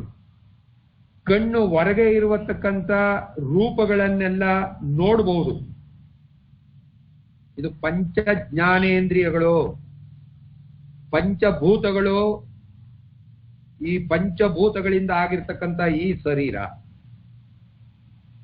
ಈಗ ಈ ಶರೀರದ ಒಳಗಡೆ ಇರ್ತಕ್ಕಂಥ ಪಂಚೇಂದ್ರಿಯಗಳು. ಮೊದಲನೇದು ಕಣ್ಣು. ಈ ಕಣ್ಣು ಹೊರಗಿನ ರೂಪಗಳನ್ನೆಲ್ಲ ನೋಡುತ್ತೆ. ಒಂದು ಕಿವಿ, ಹೊರಗೆ ಬರುವ ಶಬ್ದಗಳನ್ನೆಲ್ಲ ಕೇಳಿಸುತ್ತೆ. ಮೂಗು, ಎಲ್ಲಾ ವಿಧವಾದ ವಾಸನೆಗಳನ್ನ ಹೀರುತ್ತೆ. ನಾಲಿಗೆ, ಎಲ್ಲ ಏನನ್ನ ನಾವು ತಿಂತೀವೋ ಆ ರುಚಿಯನ್ನ ನೋಡುತ್ತೆ. ಹಾಗೆ ಗಾಳಿ, ಸ್ಪರ್ಶ, ಇದು ಇಂದ್ರಿಯದಿಂದ ಒಂದು ವಸ್ತು ಗಟ್ಟಿಯಾಗಿದೆಯೋ ಮೆತ್ತಗಿದೆಯೋ, ಅದು ಅಂದ್ರೆ ಶಾಖವಾಗಿದೆಯೋ ತಣ್ಣಗಿದೆಯೋ ಅಂತ ನೋಡ್ತಕ್ಕಂಥದ್ದು ಈ 5ನೇದು ವಾಯು. ಹೀಗೆ ಪಂಚಭೂತಗಳೆಲ್ಲ ಪರಬ್ರಹ್ಮನಲ್ಲಿ ಆಶ್ರಯವನ್ನು ಪಡೆದಿವೆ. ಈಗ ಪಂಚಭೂತಗಳೆಲ್ಲ ಪರಬ್ರಹ್ಮನಲ್ಲಿ ಆಶ್ರಯವನ್ನ ಪಡೆದಿವೆ. ಹಾಗೆ ಪಂಚೇಂದ್ರಿಯ ಅದಕ್ಕೆ ಸಂಬಂಧಪಟ್ಟ ವಿಷಯ ವಸ್ತುಗಳನ್ನ ಆತ್ಮನಲ್ಲಿ ಆಶ್ರಯಿಸಿಕೊಂಡಿದ್ದೇವೆ. ಈ ಪಂಚಭೂತಗಳಿಂದ ಆಗಿರ್ತಕ್ಕಂಥ ಈ ಶರೀರದಲ್ಲಿ ಪಂಚ ಜ್ಞಾನೇಂದ್ರಿಯಗಳಿದೆ. ಈ ಜ್ಞಾನೇಂದ್ರಿಯಗಳು ಏನನ್ನು ಮಾಡ್ತಾವೆ ಅಂದ್ರೆ, ಕಣ್ಣು ಹೊರಗಡೆಲ್ಲ ನೋಡುತ್ತೆ, ಕಿವಿ ಹೊರಗೆ ಇರ್ತಕ್ಕಂಥದ್ದೆಲ್ಲನು ಕೇಳಿಸ್ಕೊಳ್ಳುತ್ತೆ, ಮೂಗು ಎಲ್ಲಾ ವಿಧವಾದ ವಾಸನೆಗಳನ್ನ, ಈ ಹೊರಗಡೆ ಬರ್ತಕ್ಕಂಥ ವಾಸನೆ, ಇದು ಕೆಟ್ಟ ವಾಸನೆ, ಇದು ಒಳ್ಳೆ ವಾಸನೆ ಅನ್ನೋದನ್ನು ಕಾಣಿಸುತ್ತೆ. ಮೂಗು, ನಾಲಿಗೆ ವಸ್ತುವಿನ ರುಚಿಯನ್ನ ನೋಡುತ್ತೆ. ಹಾಗೆ ವಾಯು ಸ್ಪರ್ಶದಿಂದ, ಇಂದ್ರಿಯದಿಂದ ಮುಟ್ಟಿ ನೋಡಿದಾಗ ಅದು ಗಟ್ಟಿಯಾಗಿದೆ, ಮೆತ್ತಗಿದೆ, ಇದು ಬಿಸಿಯಾಗಿದೆ, ಇದು ತಣ್ಣಗಿದೆ. ಹೀಗೆ ಇದೆಲ್ಲವನ್ನು ಕಂಡಿಡ್ತಕ್ಕಂಥದ್ದು ಪಂಚ ಜ್ಞಾನೇಂದ್ರಿಯಗಳು. ಇವು ಜ್ಞಾನಕರವಾಗುತ್ತೆ. ಹಾಗೆ ಈಗ ಪಂಚ ಕರ್ಮೇಂದ್ರಿಯಗಳನ್ನು ನೋಡೋಣ. ಈ ಪಂಚಭೂತಗಳಲ್ಲಿ ಈ ಶರೀರದಲ್ಲಿ ಪಂಚಭೂತಗಳಿಂದ ಆಗಿರ್ತಕ್ಕಂಥ ಈ ಶರೀರದಲ್ಲಿ ಪಂಚ ಜ್ಞಾನೇಂದ್ರಿಯಗಳು ಇದೆ. ಕಣ್ಣು, ಮೂಗು, ಕಿವಿ ಇವೆಲ್ಲ ಪಂಚ ಜ್ಞಾನೇಂದ್ರಿಯಗಳು. ಹಾಗೆ ಅವು ಕೆಲಸಗಳನ್ನು ಮಾಡ್ತವೆ. ಈಗ ಈ ಪಂಚ ಕರ್ಮೇಂದ್ರಿಯಗಳು ಕೂಡ ಇವೆ. ಅವು ಯಾವುವು? ಇದ್ರೊಳಗಡೆ ಒಂದೇ ಮರದಲ್ಲಿ ಎಲ್ಲ ವಾಸವಾಗಿರೋ ರೀತಿಯಲ್ಲಿ ಉದಾಹರಣೆ ಹೇಳಾಗಿದೆ. ಹಾಗೆ ಈ ಜೀವಾತ್ಮನಲ್ಲಿ ಪಂಚಭೂತಗಳು, ಪಂಚ ಜ್ಞಾನೇಂದ್ರಿಯಗಳು, ಪಂಚ ಕರ್ಮೇಂದ್ರಿಯಗಳು. ಈಗ ಪಂಚ ಕರ್ಮೇಂದ್ರಿಯಗಳು ಅವಕ್ಕೆ ಸಂಬಂಧಪಟ್ಟಂತ ಕ್ರಿಯೆ ಅಂದ್ರೆ ಅವು ಏನೇನು ಮಾಡ್ತಾವೆ, ಅವು ಏನೇನನ್ನು ಮಾಡ್ತಾವೆ, ಪಂಚ ಕರ್ಮೇಂದ್ರಿಯಗಳು ಏನ್ ಮಾಡ್ತಾವೆ ಅನ್ನೋದನ್ನ ನೋಡೋಣ. ವಾಕ್ ಇಂದ್ರಿಯ ಅಂದ್ರೆ ಮಾತನಾಡೋದಕ್ಕೆ ನಾವು ಉಪಯೋಗಿಸುವ ಇಂದ್ರಿಯ ವಾಕ್. ಬಾಯಿನಿಂದ ಮಾತಾಡ್ತೀವಿ. ಅದರಿಂದ ಬರುವ ನಾದ ಶಬ್ದ. ಮಾತಾಡ್ತಕ್ಕಂಥದ್ದು ನಾವು ಮಾತಾಡೋಕೆ ಶುರು ಮಾಡಿದಾಗ ಅದ್ರ ಶಬ್ದದಿಂದ ಶುರುವಾಗಿರ್ತಕ್ಕಂಥದ್ದು ಮಾತಿನ ಶಕ್ತಿ, ಒಂದು ಕರ್ಮೇಂದ್ರಿಯ. ನಾನು ಯಾರಿಗೋ ಒಂದು ಕೆಲಸ ಹೇಳ್ಬೇಕು, ಅದನ್ನ ಹೇಳ್ಬೇಕಂದ್ರೆ ನನ್ನ ಮಾತಿನ ಮುಖಾಂತರ ಮಾಡ್ತಕ್ಕಂಥದ್ದು ಅದು ಕರ್ಮ. ಎರಡನೇದೇ ಕೈಗಳು. ಅದು ಈ ಮನಸ್ಸು ಹೇಳಿದಂಥದ್ದನ್ನ ಹಿಡಿಯಕ್ಕೆ, ಯಾವ್ದಾದ್ರು ಒಂದು ವಸ್ತುವನ್ನ ಹಿಡ್ಕೋಬೇಕು, ಅದನ್ನ ತೆಕೋ ಅಂತ ಹೇಳಿದಾಗ ಎರಡು ಕೈನಿಂದಾನು ಕೂಡ ಅದನ್ನ ನಾವು ತೆಗೆದುಕೊಳ್ಕ ಹೋಗ್ತೀವಿ. ಒಂದು ಕೈನಿಂದ ಆಗ್ಬೋದು, ಎರಡು ಕೈನಿಂದ ಆಗ್ಬೋದು. ಕೈಗಳ ಕೆಲಸ ಇದು ಕರ್ಮೇಂದ್ರಿಯ. ವಾಕೇಂದ್ರಿಯ ಮಾತಾಡ್ತಕ್ಕಂಥ ಶಕ್ತಿ ಒಂದು, ಎರಡನೇದು ಕೈಗಳು, ಮೂರನೇದೇ ಕಾಲುಗಳು. ಇದರಿಂದ ನಾವು ಎಲ್ಲಿಗೆ ಬೇಕಾದ್ರೆ ಹೋಗ್ಬೋದು, ಕರ್ಕೊಂಡು ಹೋಗೋದಕ್ಕೆ ಹೋಗುತ್ತೆ. ಅದು ಹೊರಗಡೆ, ಅದು ಕರ್ಮೇಂದ್ರಿಯ. ನಮ್ಮನ್ನು ಎಲ್ಲೆಲ್ಲಿಗೆ ಬೇಕಲ್ಲೆಲ್ಲಿಗೆಲ್ಲ ಕರ್ಕೊಂಡು ಹೋಗ್ತಕ್ಕಂಥವು ಕಾಲುಗಳು. ಹಾಗೆ ಮೂರನೇದಾದ್ಮೇಲೆ ನಾಲ್ಕನೇದೇ ಆಸನ. ಆಸನ ಅಂದ್ರೆ ನಾವು ಉದಾಹರಣೆಗೆ ನಾವು ಬಹಿರ್ದೆಸೆ ಅಂದ್ರೆ ಹೊರಗಡೆ ಬಯಲಿಗೆ ಹೋಗ್ಬೇಕಾಗಿದೆ, ಮಲ ವಿಸರ್ಜನೆಯ ಸ್ಥಾನ ಆಸನ. ಅದರಿಂದ ನಾವು ಮಾಡುವ ಕೆಲಸ, ಆಸನದಿಂದ ಮಾಡುವ ಕೆಲಸ ಏನೋ, ಈ ಶರೀರದಲ್ಲಿ ಇರ್ತಕ್ಕಂಥ ಈ ಮಲ ಬೇಡದ ವಸ್ತುಗಳೆಲ್ಲವನ್ನು ಕೂಡ ವಿಸರ್ಜನೆ ಮಾಡ್ತಕ್ಕಂಥದ್ದು. ಅದೇನ್ ಪೈಪ್ ಹಾಕ್ಬಿಟ್ಟು ಹಾಸ್ಪಿಟ್ಲಿನಲ್ಲಿ ಯಾವಾಗ್ಲೂ ಹೋಗ್ತಕ್ಕಂಥದ್ದಲ್ಲ. ಅದರ ಹಿಡಿತವನ್ನ ಮಾಡಿ ನಾವು ಬಾತ್ರೂಮ್ಗೆ ಹೋದಾಗ, ಹೋಗ್ಬೇಕು ಅಂದಾಗ ಮಾತ್ರ ಹೋಗುತ್ತೆ. ಅದಿಲ್ಲ ಅಂದ್ರೆ ನಮ್ಮ ಶರೀರದ ಒಳಗಡೆ ಒಂದ್ ಕಡೆ ಕಲೆಕ್ಟ್ ಆಗಿರುತ್ತೆ. ಇದು ಆಸನ ಮಾಡ್ತಕ್ಕಂಥ ಕೆಲಸ.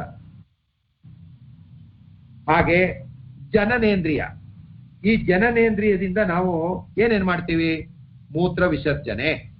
ನಾನು ಮೂತ್ರ ಮಾಡಬೇಕು ಅಂದಾಗ ಮೂತ್ರ, ಇಲ್ಲ ಅಂದಾಗ ನಾವು ಮೂತ್ರಕ್ಕೆ ಮನಸ್ಸು ಕೊಟ್ಟು ಮೂತ್ರ ಮಾಡಬಾರ್ದು ಅಂತ ಹೇಳಿದಾಗ ಮೂತ್ರ ನಮ್ಮ ಒಳಗಡೆನೆ ಇರುತ್ತೆ. ಅದಕ್ಕೆ ಒಂದು ಸಮಯನ ಸೂಚಿಸಿ ಕೊಡ್ತಕ್ಕಂಥದ್ದು ಇದು ಜನನೇಂದ್ರಿಯ. ಈ ಜನನೇಂದ್ರಿಯದಲ್ಲೇ ನಮ್ಮನ್ನ ಈ ಭೂಮಿಗೆ ತಗೊಂಬರ್ತಕ್ಕಂಥದ್ದು, ತಾಯಿಯ ಗರ್ಭದಿಂದ ಹೊರಗಡೆ ತರ್ತಕ್ಕಂಥದ್ದು. ಇವುಗಳೆಲ್ಲ ಈ ಆತ್ಮನ ಒಳಗಡೆನೆ ಇವೆ. ಈ ಆತ್ಮನ ಈ ಒಳಗಡೆ ಇರ್ತಕ್ಕಂಥವು ಪಂಚಭೂತಗಳು, ಪಂಚ ಜ್ಞಾನೇಂದ್ರಿಯಗಳು, ಪಂಚ ಕರ್ಮೇಂದ್ರಿಯಗಳು. ಇವಿಷ್ಟು ಇಷ್ಟಿಷ್ಟು ಕೆಲಸಗಳನ್ನ ಕರಾರುವಕ್ಕಾಗಿ ಮನಸ್ಸು ಹೇಳದ ಹಾಗೆ ಇವೆಲ್ಲವೂ ಕೂಡ ಮಾಡ್ತಾ ಹೋಗ್ತವೆ. ಇವೆಲ್ಲ ಆದ ಮೇಲೆ ಇದುವರೆಗೆ ಹೇಳುತ್ತೆಲ್ಲ ಈ ಸ್ಥೂಲವಾಗಿರ್ತಕ್ಕಂಥದ್ದು, ಇವುಗಳನ್ನು ತಿಳ್ಕೊಳ್ಳೋದು ಸುಲಭ. ಇನ್ನು ಮುಂದೆ ಹೇಳ್ತೀವಲ್ಲ ಇವೆಲ್ಲ ಸೂಕ್ಷ್ಮ. ಈಗ ನಮಗೆ ಗೊತ್ತು, ಗಂಧ, ಭೂಮಿಯ ತತ್ವ ಗಂಧ, ನೀರಿನ ತತ್ವ ರಸ, ವಾಯು ತತ್ವ ಸ್ಪರ್ಶ, ಹೀಗೆ ಪಂಚಭೂತಗಳ ಬಗ್ಗೆ ತಿಳ್ಕೊಂಡಾಯ್ತು. ಪಂಚ ಜ್ಞಾನೇಂದ್ರಿಯಗಳು ಮಾಡ್ತಕ್ಕಂಥದ್ದು, ಕಣ್ಣು ಹೊರಗದನ್ನು ನೋಡುತ್ತೆ, ಕಿವಿ ಹೊರಗಡೆದನ್ನು ಕೇಳುತ್ತೆ, ಮೂಗು ಹೊರಗಡೆ ವಾಸನೆಯನ್ನು ಕಂಡುಹಿಡಿಯುತ್ತೆ, ನಾಲ್ಗೆ ಯಾವ ರುಚಿ ಅಂತ ಹೇಳುತ್ತೆ, ಗೊತ್ತಾಗುತ್ತೆ. ಹಾಗೆ ಸ್ಪರ್ಶೇಂದ್ರಿಯ ವಾಯು, ನಾವು ಮುಟ್ಟಿದ್ರೆ ಗಟ್ಟಿಯಾಗಿದೆ, ಇದು ಮೆತ್ತಗಿದೆ, ಇದು ತಣ್ಣಗಿದೆ, ಇದು ಬಿಸಿ ಇದೆ ಅಂತ ಗೊತ್ತಾಗುತ್ತೆ. ಇದು ಪಂಚ ಜ್ಞಾನೇಂದ್ರಿಯಗಳು, ಜ್ಞಾನ ಕೊಡ್ತಕ್ಕಂಥದ್ದು. ಈಗ ಪಂಚ ಕರ್ಮೇಂದ್ರಿಯಗಳು, ನಮ್ಮ ಮಾತು, ಕೈಗಳು, ಕಾಲುಗಳು, ಹಾಗೆ ಆಸನ ಅಂದ್ರೆ ಮಲ ವಿಸರ್ಜನೆಯ ಸ್ಥಳ, ಜನನೇಂದ್ರಿಯ, ನಮ್ಮ ಹುಟ್ಟಿಗೆ ಕಾರಣ ಆಗ್ತಕ್ಕಂಥ ಮೂತ್ರ ವಿಸರ್ಜನೆಯ ಜಾಗ ಜನನೇಂದ್ರಿಯ. ಇವು 5 ಪಂಚ ಕರ್ಮೇಂದ್ರಿಯಗಳು. ಇವು ಕೆಲಸ ಮಾಡ್ತವೆ, ಇವಿಷ್ಟು ಕೂಡ ಕೆಲಸ ಮಾಡ್ತವೆ. ಇದು ಜ್ಞಾನಕ್ಕೆ ಅರಿವು ಕೊಡ್ತವೆ ಪಂಚ ಜ್ಞಾನೇಂದ್ರಿಯಗಳು. ಈ ಪಂಚ ಕರ್ಮೇಂದ್ರಿಯಗಳು ಕೆಲಸ ಮಾಡ್ತವೆ. ಇದಾದ ಮೇಲೆ ಇಲ್ಲಿ ಎಲ್ಲ ಹೇಳಿದ್ದೆಲ್ಲ ಈ ಸೂಕ್ಷ್ಮವಾಗಿ ನಮ್ಗೆ ಗೊತ್ತಾಗ್ತದೆ.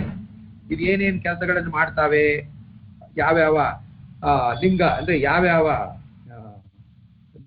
ನಮ್ಮ ಇರ್ತಕ್ಕಂಥ ಈ ಪಂಚಭೂತಗಳು ಇವೆಲ್ಲ ಏನೇನ್ ಕೆಲಸ ಮಾಡ್ತವೆ ಅನ್ನುವಂಥದ್ದು ಕಣ್ಣು ಕಾಣ್ತದೆ. ಇನ್ಮೇಲೆ ಹೇಳುವಂಥದ್ದೆಲ್ಲ ಸೂಕ್ಷ್ಮವಾಗಿ ಗ್ರಹಿಸ್ತಕ್ಕಂಥದ್ದು. ಇದು ಯಾವ ರೀತಿ ಗ್ರಹಿಸ್ಕೊಳ್ತೀರೋ ನನ್ಗೆ ಗೊತ್ತಿಲ್ಲ. ಇದು ನಿಮಗೆ ಸ್ಪಷ್ಟವಾಗಿ ಏಕಾಗ್ರತೆ ಇದ್ರೆ ಅರ್ಥವಾಗುತ್ತೆ. ಇದನ್ನು ಗ್ರಹಿಸೋದು ಸ್ವಲ್ಪ ಕಷ್ಟ. ಒಂದು ದೃಷ್ಟಿಯಿಂದ ಮನಸ್ಸು ಒಂದು ಅಖಂಡವಾದದ್ದು, ಅದು ಬೇರೆ ಬೇರೆ ವೃತ್ತಿಗಳಲ್ಲಿ ನಿರತವಾಗಿರುವಾಗ ಅದಕ್ಕೆ ಬೇರೆ ಬೇರೆ ಹೆಸರುಗಳನ್ನು ಕೊಡ್ತೇವೆ. ಉದಾಹರಣೆಗೆ, ಮನಸ್ಸು ಒಂದು ವಸ್ತುವನ್ನು ಕುರಿತು ಮನನ ಮಾಡುವುದು, ಚಿಂತಿಸುವುದು, ಅನಂತರವೇ ಅದಕ್ಕೆ ನಿರ್ಧಾರಕ್ಕೆ ಬರಬೇಕಾದ್ರೆ ಮನಸ್ಸು ಮಾಡ್ತಕ್ಕಂಥ ಕೆಲಸ ಅದು ಸುಮ್ಮನೆ ಮನಸ್ಸು ಏನೇನೋ ಹೋಗೋದಿಲ್ಲ. ಮೊದಲು ಮನನ, ಯಾವುದೇ ವಿಚಾರವನ್ನ ಕೇಳಿಸ್ಕೊಳ್ತಕ್ಕಂಥದ್ದು, ಆ ನಂತರ ಚಿಂತಿಸ್ತಕ್ಕಂಥದ್ದು, ಮನಸ್ಸಿನಲ್ಲೇ ನಾವು ತಾನೇ ಚಿಂತನೆ ಮಾಡುವಂತಹದ್ದು. ಅದಕ್ಕೆ ನೀನು ಚಿಂತೆ ಮಾಡಬೇಡ ಅಂತಾರೆ. ಯಾಕೆಂದ್ರೆ ಮನಸ್ಸಿನ ಮುಖಾಂತರ ನಾವು ಯಾವುದನ್ನೇ ಚಿಂತನೆ ಮಾಡ್ಬೇಕಾದ್ರೆ, ಮನನ ಮಾಡ್ಬೇಕಾದ್ರೆ ಅನಂತರವೇ ಅದನ್ನ ನಿರ್ಧಾರಕ್ಕೆ ಬರೋದು. ನಿರ್ಧಾರಕ್ಕೆ ಬಂದ ಮೇಲೇನೆ ಕರ್ಮೇಂದ್ರಿಯಗಳ ಕೆಲಸ ಮನಸ್ಸು. ಹಾಗೆ ಇದು ಒಂದು ತೀರ್ಮಾನ ಮಾಡುತ್ತೆ. ಅನಂತರ ಚಿತ್ತ ಆ ತೀರ್ಮಾನ ಆದದ್ದನ್ನ ಚಿತ್ತ ಕೇಳುತ್ತೆ ಒಳಗಡೆ. ಆ ಚಿತ್ತ ಅನ್ನೋ ಒಂದು ಒಳಗಡೆ ಅಂಗ ಇದೆ, ಅದು ಸ್ಮೃತಿ, ನೆನೆಸ್ಕೊಂಡು ಚಿತ್ತ ಕೇಳುತ್ತೆ. ಇದು ನಮ್ಮ ನೆನಪಿಗೆ ಸಂಬಂಧಪಟ್ಟಂತಹದ್ದು. ಯಾವುದು? ಚಿತ್ತ ಮತ್ತೆ ಸ್ಮೃತಿ. ಸ್ಮೃತಿ ಅಂದ್ರೆ ನೋಡೋದನ್ನ ಕೇಳದ್ದನ್ನ ನೆನ್ಸ್ಕೊಳ್ತಕ್ಕಂಥದ್ದು. ಇದಾದ ಮೇಲೆ ಇವುಗಳಿಗೆ ಇರೋದೇ ಅಹಂಕಾರ. ಈ ಅಹಂಕಾರ ನಮ್ಮೆಲ್ಲದರ ಒಳಗಡೆ ಇದೆ. ಅದೇ ನಾನು. ಈ ನಾನು ಅನ್ನುವಂತಹದ್ದು ಒಳಗಡೆ ಅದು ಒಂದು ಗೂಟ. ಎಲ್ಲ ವಿಚಾರಗಳು ನನ್ನಿಂದಾನೇ, ನಾನೇ ಹೇಳಿದಾಗೆ, ನಾನೇ ಮಾಡಿದ್ದು, ನಾನೇ ಆಗ್ತಕ್ಕಂಥದ್ದು. ಇದು ಪ್ರತಿಯೊಬ್ಬರಲ್ಲೂ ಕೂಡ ನಾನಿದೆ, ನಾನು ನಾನು ನಾನು ನಾನು. ಇದಕ್ಕೆ ಮನಸ್ಸು, ಬುದ್ಧಿ, ಇದ್ರ ಬಗ್ಗೆ, ಈ ಗೂಟ ಅಹಂಕಾರ ಅನ್ನುವಂಥದ್ರ ಬಗ್ಗೆ ಒಂದು ಸಣ್ಣ ನೆನಪಾಗತ್ತೆ. ಯಾವುದು? ಈ ಬಾಳೆಹಣ್ಣ ತಿನ್ಲಿಕ್ಕೆ ಕನಕದಾಸರಿಗೆ ಈ ಬಾಳೆಹಣ್ಣನ್ನ ಯಾರೂ ಇಲ್ಲದ ಜಾಗದಲ್ಲಿ ತಿನ್ಕೊಂಡ್ ಬಾ ಅಂತ ಕೊಟ್ಟಾಗ ಅದೇನ್ ಮಾಡಿದ, ಅದು ಯಾರು ಅಂದ್ರೆ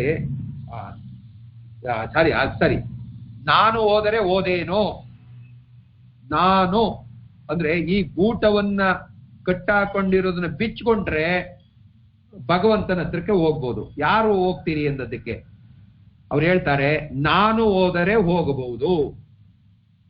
ಅಂದ್ರೆ ಈ ಗೂಟವನ್ನ ಯಾರು ಬಿಚ್ಕೊಳ್ತಾರೋ ಅವ್ರು ಮಾತ್ರ ಭಗವಂತನ ಹತ್ರ ಹೋಗ್ಲಿಕ್ಕೆ ಸಾಧ್ಯ. ನಾವೆಲ್ಲ ಏನಾಗಿದ್ದೀವಿ, ಈ ಪಂಚಭೂತಗಳು, ಪಂಚ ಜ್ಞಾನೇಂದ್ರಿಯಗಳು, ಪಂಚ ಕರ್ಮೇಂದ್ರಿಯಗಳು ಇವೆಲ್ಲವನ್ನು ಸೇರಿಸ್ಕೊಂಡು ನಮ್ಮ ಮನಸ್ಸನ್ನ ಗಟ್ಟಿಯಾಗಿ ನಾನು ಅನ್ನುವಂಥ ಗೂಟಕ್ಕೆ ಬಿಗಿದು ಬಿಟ್ಟಿದೀವಿ, ಕಟ್ಟುಬಿಟ್ಟಿದೀವಿ. ಅದು ನಾನು ಅನ್ನೋದು ಬಿಟ್ಟು ಹೋಗೋದಿಲ್ಲ. ಏನೇ ಒಂದು ಮಾಡಿದ್ರು ಕೂಡ ಅದು ನಾನು ನಾನು ಅನ್ನತ್ತೆ. ಇದಕ್ಕೆ ಮನಸ್ಸು, ಬುದ್ಧಿ, ಚಿತ್ತ ಎಂಬುದನ್ನೆಲ್ಲವನ್ನು ಸೇರಿಸ್ಕೊಂಡ್ಬಿಟ್ಟಿದೆ ಈ ಗೂಟಕ್ಕೆ. ಮನಸ್ಸು, ಬುದ್ಧಿ, ಚಿತ್ತ ಇವೆಲ್ಲ ಈ ಗೂಟಕ್ಕೆ ತಗಲಾಕೊಂಡ್ಬಿಟ್ಟಿದೆ. ನೀವು ಮನೆಯ ಕೀನ ಎಲ್ಲಿಂದಾರ ಬಂದು ಒಂದು ಜಾಗದಲ್ಲಿ ತಗಲಾಕ್ತೀವಲ್ಲ, ಹಾಗೆ ಇವೆಲ್ಲ ಬಂದು ಆ ಗೂಟಕ್ಕೆ ತಗಲಾಕೊಂಡ್ಬಿಟ್ಟಿದ್ದೀವಿ. ಈ ಅನಂತರ ಈ ತೇಜಸ್ಸು ಅಂದ್ರೆ ಈ ಶಾಖ ಇದೆಯಲ್ಲ, ಇದು ಸೂಕ್ಷ್ಮವಾಗಿ ಮಾಡ್ತಕ್ಕಂಥದ್ದು ಏನೇನು ಮಾಡುತ್ತೆ ಅನ್ನೋದು ನೋಡೋಣ. ಅದು ಯಾವಾಗ ಮನಸ್ಸಿನ ಮೇಲೆ ಬೀಳುವುದೋ ಆಗಲೇ ವಸ್ತುವಿನ ರೂಪವೆಲ್ಲ ನಮಗೆ ಕಾಣಿಸುತ್ತೆ. ಈ ತೇಜಸ್ಸಿನಿಂದ ಹೇಗೆ ಸೂರ್ಯನ ಕಾಂತಿ ವಸ್ತುವಿನ ಮೇಲೆ ಬಿದ್ದರೆ ಅದರ ಆಕಾರ ಕಾಣಿಸುತ್ತೆ. ಸೂರ್ಯನ ಕಿರಣಗಳು ಒಂದು ವಸ್ತುವಿನ ಮೇಲೆ ಬಿದ್ದರೆ, ಈಗ ನಾವು ಲೈಟ್ ಹಾಕಿದಾಗ ಆ ಲೈಟಿನ ಕಿರಣಗಳು ಯಾವ್ದಾದ್ರು ಒಂದು ವಸ್ತುವಿನ ಮೇಲೆ ಬಿದ್ದಾಗ ನಮ್ಗೆ ಗೋಚರವಾಗುತ್ತೆ. ಅದನ್ನು ಮಾಡ್ತಕ್ಕಂಥದ್ದು ಯಾವುದೋ ಶಾಖ. ಇದು ಕೂಡ ಶಾಖನೇ. ಸೂರ್ಯನು ಕೂಡ ಶಾಖದ ಕಿರಣ, ಲೈಟ್ನಿಂದ ಬರ್ತಕ್ಕಂಥದ್ದು ಶಾಖದ ಕಿರಣ, ನಮ್ಮ ಒಳಗಡೆಯಿಂದ ಬರ್ತಕ್ಕಂಥ ತೇಜಸ್ಸು ಕೂಡ ಅದು ಕೂಡ ಶಾಖದ ಕಾರಣ. ನಾವು ಯಾವುದನ್ನ ನೋಡ್ತೀವಿ ಅಂತ ಹೇಳಿದಾಗ ಆ ವಸ್ತುವಿನ ಮೇಲೆ ನಮಗೆ ವಸ್ತು ಗೋಚರವಾಗುತ್ತೆ. ಇದಾದ ಮೇಲೆ ಪ್ರಾಣ. ಈ ಪ್ರಾಣದ ಸಹಾಯದಿಂದಲೇ ದೇಹದ ಕ್ರಿಯೆಗಳೆಲ್ಲ ನಡೆಯುತ್ತೆ. ಯಾವುದೋ ಈ ಪ್ರಾಣ ಇರೋದ್ರಿಂದ ಈ ದೇಹದ ಕ್ರಿಯೆಗಳೆಲ್ಲ ನಡೀತಾ ಇದೆ.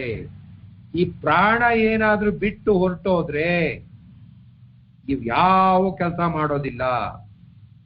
ಜ್ಞಾನೇಂದ್ರಿಯಗಳು ಇಲ್ಲ, ಪ್ರಾಣೇಂದ್ರಿಯಗಳೂ ಇಲ್ಲ, ಪಂಚಪ್ರಾಣಗಳೂ ಕೂಡ ಇಲ್ಲ, ಪಂಚಭೂತಗಳಿಂದ ಬಂದಿರತಕ್ಕಂಥ ಈ ಶರೀರನೂ ಕೂಡ ಏನೂ ಮಾಡೋದಿಲ್ಲ. ಇದಕ್ಕೆಲ್ಲ ಮೂಲ ಪ್ರಾಣದ ಸಹಾಯದಿಂದ ಇವೆಲ್ಲ ಕೆಲಸ ಮಾಡ್ತಾ ಇದ್ದಾವೆ. ದೇಹದ ಕ್ರಿಯೆಗಳೆಲ್ಲ ನಡೆಯುತ್ತಾ ಇರೋದೇ ಈ ಪ್ರಾಣದ ಸಹಾಯದಿಂದ. ಇವುಗಳೆಲ್ಲ ಆತ್ಮನಲ್ಲಿ ಶರಣಾಗಿವೆ. ಈ ಆತ್ಮನಲ್ಲಿರ್ತಕ್ಕಂಥ ಈ ಪ್ರಾಣ ಉಸಿರಾಟದಿಂದ ಇವೆಲ್ಲ ಅವನು ಹೇಳ್ದ ಆಗಿವೆ. ಆದ್ರೆ ಆತ್ಮ ಇವುಗಳಿಗೆಲ್ಲ ರಕ್ಷೆಯನ್ನು ಕೊಟ್ಟಿದೆ. ಈ ಆತ್ಮ ಈ ಪ್ರಾಣ ಕ್ರಿಯೆಗಳು ಇವೆಲ್ಲದಕ್ಕೂ ಕೂಡ ಒಂದು ರಕ್ಷೆ ಅಂದ್ರೆ ಗೊತ್ತಲ್ಲ, ರಕ್ಷಣೆ ಎಲ್ಲವೂ ಆತ್ಮನಲ್ಲಿ ನೆಲೆಸಿದೆ. ಅದಾದ ಮೇಲೆ ಇಲ್ಲಿ ವಿವರವಾಗಿ ಯಾವುದು ಅವನಲ್ಲಿದೆ ಎಂಬುದನ್ನ ಮುಂದೆ ನೋಡೋಣ. ಯಾರು ಜಾಗೃತಾವಸ್ಥೆಯಲ್ಲಿದ್ದಾನೋ, ಕನಸನ್ನು ಸೃಷ್ಟಿಸಿಕೊಂಡು ಅನುಭವಿಸ್ತಾನೋ, ಇದುವರೆಗೆ ನಾವು ಎಲ್ಲಿಂದ ಬಂದ್ವಿ? ಜಾಗೃತ್ ಎಚ್ಚರ, ಕನಸು, ಸುಸುಪ್ತಿ. ಇವು ಮೂರನ್ನು ಮಾಡಬೇಕಾದ್ರೆ ಇಷ್ಟೊಂದೆಲ್ಲ ಇವೆ. ಇವು ಏನೇನು ಮಾಡ್ತಾವೆ, ಹೇಗೆ ಮಾಡ್ತಾವೆ ಅನ್ನೋದಕ್ಕೆ ಈಗ ನಾವು ಈ ನಮ್ಮ ಶರೀರದ ಒಳಗಡೆ ಇರ್ತಕ್ಕಂಥ ಇಷ್ಟೆಲ್ಲವನ್ನು ಸೇರಿ ಅದನ್ನ ನಾವು ಚೈತನ್ಯ, ಜೀವಾತ್ಮ, ಈ ಆತ್ಮನ ಒಳಗಡೆ ನಡೀತಕ್ಕಂಥ ಕ್ರಿಯೆಗಳು ಇವೆಲ್ಲ ನಡೀತಕ್ಕಂಥದ್ದು ಪ್ರಾಣದ ಸಹಾಯದಿಂದ. ಇವೆಲ್ಲವೂ ಆತ್ಮನನ್ನ ಅವಲಂಬಿಸ್ಕೊಂಡಿವೆ. ಈ ಪ್ರಾಣ ಇರೋದು ಕೂಡ ಆತ್ಮ ಇರೋದ್ರಿಂದ ಆತ್ಮನನ್ನ ಅವಲಂಬಿಸ್ಕೊಂಡಿದೆ ಅಂತ ತಿಳ್ಕೊಂಡಾಯ್ತು. ಈಗ ಮುಂದಿನ ವಿಚಾರ ಗಮನಿಸೋಣ. ಯಾರು ಜಾಗೃತಾವಸ್ಥೆಯಲ್ಲಿದ್ದಾನೋ, ಜಾಗೃತ ಅಂದ್ರೆ ಎಚ್ಚರವಾಗಿದ್ದಾನೋ, ಕನಸನ್ನು ಸೃಷ್ಟಿ ಮಾಡಿಕೊಂಡು ಅನುಭವಿಸ್ತಾ ಇದ್ದಾನೋ, ಎಲ್ಲವನ್ನೂ ಬಿಟ್ಟು ಸುಸುಪ್ತಿ ಅನ್ನುವಂಥ ಗುಹೆ ಒಳಗಡೆ ಇದ್ದಾನೋ, ಅವನು ಏನನ್ನು ನೋಡೋದಿಲ್ಲ. ಈ ಸುಸುಪ್ತಿ ಜಾಗೃತಾವಸ್ಥೆಯಲ್ಲಿದ್ದಾನೆ, ಕನಸಿನನ್ನು ಸೃಷ್ಟಿಸಿಕೊಂಡು ಅನುಭವಿಸ್ತಾ ಇದ್ದಾನೆ, ಎಲ್ಲವನ್ನು ಬಿಟ್ಟು ಸುಸುಪ್ತಿ ಎಂಬ ಗುಹೆ ಒಳಗಡೆ ಅವನಿದ್ದಾನೆ. ಏನನ್ನು ನೋಡೋದಿಲ್ಲ, ಎಲ್ಲವನ್ನು ನೋಡೋದಿಲ್ಲ. ಸುಸುಪ್ತಿನಲ್ಲಿ ಯಾವುದನ್ನು ಕೇಳುವುದಿಲ್ಲವೋ, ಆಲೋಚಿಸುವುದಿಲ್ಲವೋ. ಈಗ ನಾವು ಸುಸುಪ್ತಿಗೆ ಹೋದ್ರೆ ಯಾರೇನೇ ಕೇಳಿಸೋದಿಲ್ಲ, ಯಾರೇನೇ ಮಾಡಿದ್ರು ಕೂಡ ನಾವು ಯಾವುದನ್ನು ಆಲೋಚನೆ ಮಾಡಕ್ ಹೋಗೋದಿಲ್ಲ, ಯಾವುದನ್ನು ನಾವು ನೋಡೋದಿಲ್ಲ, ನೋಡೋದು ಇಲ್ಲ, ಕೇಳೋದು ಇಲ್ಲ, ಆಲೋಚನೆನೂ ಮಾಡೋದಿಲ್ಲ. ಯಾವಾಗ? ಸುಸುಪ್ತಿನಲ್ಲಿ. ಎಲ್ಲ ಬಗೆಯ ದೃಶ್ಯ ಪ್ರಪಂಚದಲ್ಲಿ ಬೇರೆ ಬೇರೆಯಾಗಿರುವನೋ ಅವನು ಯಾರು ಅನ್ನುವಂಥದ್ದನ್ನ ಮೂರು ಅವಸ್ಥೆಗೂ ಕೂಡ ಹೋಗ್ತಕ್ಕಂಥದ್ದೇನು ಅನ್ನುವಂಥದ್ದನ್ನ ನೋಡೋಣ. ಅವನಿಗೆ 3 ಅವಸ್ಥೆ. ಈಗ ನಾವು ಹೇಳಿದಾಗೆ 3 ಅವಸ್ಥೆ, ಒಂದಾದ ಮೇಲೆ ಮತ್ತೊಂದಕ್ಕೆ ಹೋಗುತ್ತಾ ಇದ್ದಾನೆ. ಅವನ ಒಂದು ಅವಸ್ಥೆ ಎಷ್ಟು ಸತ್ಯವೋ ಅಷ್ಟು ಸತ್ಯ. ಅವನು ಎಚ್ಚರವಾಗಿದ್ದಾಗ ನಾನು ಎಚ್ಚರವಾಗಿ ಕಣ್ಣೆದುರುಗಡೆ ನೋಡ್ತಾ ಇದ್ದೇನೆ, ಕೇಳ್ತಾ ಇದ್ದೇನೆ, ಇದೆಲ್ಲ ಎಚ್ಚರ. ಕನಸಿಗೆ ಹೋದಾಗ ಕನಸಿನಲ್ಲಿ ಎಲ್ಲವನ್ನು ಮಾಡ್ತಾ ಇದ್ದಾನೆ, ಅದು ಸತ್ಯ. ಅವನು ಸುಸುಪ್ತಿಗೆ ಹೋದಾಗ ಇವಾಗ ಅವನು ಯಾವ ಆಲೋಚನೆಯನ್ನು ಮಾಡೋದಿಲ್ಲ, ಏನನ್ನು ನೋಡೋದಿಲ್ಲ, ಏನು ನೋಡೋದಿಲ್ಲ. ಅದು ನಾವು ಕನಸಿನಲ್ಲೂ ಜಗಳ ಆಡ್ತೀವಿ, ಕೂಗಾಡ್ತೀವಿ, ಕಿರ್ಚಾಡ್ತೀವಿ, ಇದು ನಿಮ್ಗೆ ಗೊತ್ತಿರ್ಬೋದು. ನಾವು ಅನೇಕ ವೇಳೆ ಒಂದು ಸುಳ್ಳು ಮತ್ತೊಂದನ್ನು ಸತ್ಯ ಎಂದು ಹೇಳುವಾಗ ಅವಸ್ಥೆಯನ್ನು ಒಂದು ಕಾಲದ ಮೇಲೆ ಇರುವ ಅಭಿಮಾನದಿಂದ ಹೇಳ್ತೇವೆ. ಕೆಲವರು ಸತ್ಯವಾಗಿ ಕಂಡದ್ದನ್ನೇ ಸತ್ಯ ಅಂತ ಹೇಳಲಿಕ್ಕೆ ಕನಸಿನಲ್ಲಿ ಕಂಡದ್ದನ್ನೇ ಸತ್ಯ ಅಂತ ಹೇಳ್ತಾನೆ. ಇದು ಸರಿಯಲ್ಲ. ಪ್ರತಿಯೊಂದನ್ನು ಅನುಭವಿಸುವವನ ದೃಷ್ಟಿಯಿಂದ ನೋಡಬೇಕು. ಅನುಭವಿಸೋನು ಒಬ್ಬನೇ. ಜಾಗೃತನಲ್ಲಿದ್ದಾಗ ಜಾಗೃತ, ಸ್ವಪ್ನದಲ್ಲಿದ್ದಾಗ ಸ್ವಪ್ನ, ಸುಸುಪ್ತಿನಲ್ಲಿದ್ದಾಗ ಸುಸುಪ್ತಿ. 3 ಅವಸ್ಥೆ. ಯಾವುದಕ್ಕೆ? ಇದು ಒಂದಕ್ಕೇನೆ. ಅವನು ಆಯಾದನ್ನ ದೃಷ್ಟಿನಲ್ಲಿದ್ದಾಗ ನೋಡಬೇಕಾಗಿದೆ. ಇದು ಸರಿಯಲ್ಲ. ಪ್ರತಿಯೊಂದನ್ನು ಅನುಭವಿಸುವವನ ದೃಷ್ಟಿಯಿಂದ ನೋಡಬೇಕು. ಅವಾಗ ಮಾತ್ರ ಅವು ಗೊತ್ತಾಗುತ್ತೆ. ಜಾಗೃತ, ಎಚ್ಚರ, ಜಾಗೃತ, ಸ್ವಪ್ನ. ಈ ಜಾಗೃತಾವಸ್ಥೆ ಎಷ್ಟು ನಿಜವೋ, ಈ ಜಾಗೃತಾವಸ್ಥೆಯಲ್ಲಿ ಎಷ್ಟು ನಿಜ ಅಂತ ಅಂತೀವೋ, ಕನಸು ಕಾಣುತ್ತಿರುವವನಿಗೆ ಕನಸು ಕೂಡ ಅದು ನಿಜ, ಅಷ್ಟೇ ಸತ್ಯ. ಹಂಗೆ ನಂಬಿರ್ತಾನೆ ಅವನು ಕನಸನ್ನು ಕೂಡ. ಅದೇನು ಜಾಗೃತಾವಸ್ಥೆಗಿಂತ ಕಡಿಮೆ ನಿಜ ಅಲ್ಲ.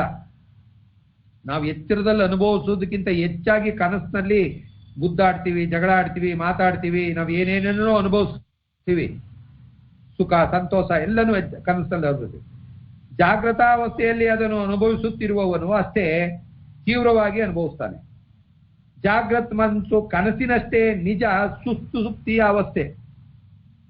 ಇಲ್ಲಿ ನಾವು ಯಾವ ವೇಷವನ್ನು ಹಾಕಿಕೊಳ್ಳದೆ, ಇವು 3 ವೇಷವನ್ನು ಹಾಕಿಕೊಳ್ಳದೆ ನಮ್ಮ ಪಾಡಿಗೆ ನಾವು ಇರುತ್ತೇವೆಯೋ, ವೇಷ ಕಳಚಿಕೊಂಡರೆ ಜಾಗೃತಾವಸ್ಥೆಗೂ ಕನಸಿನ ಅವಸ್ಥೆಗೂ ಅಭಿನಯಿಸಲು ಬರಬೇಕು.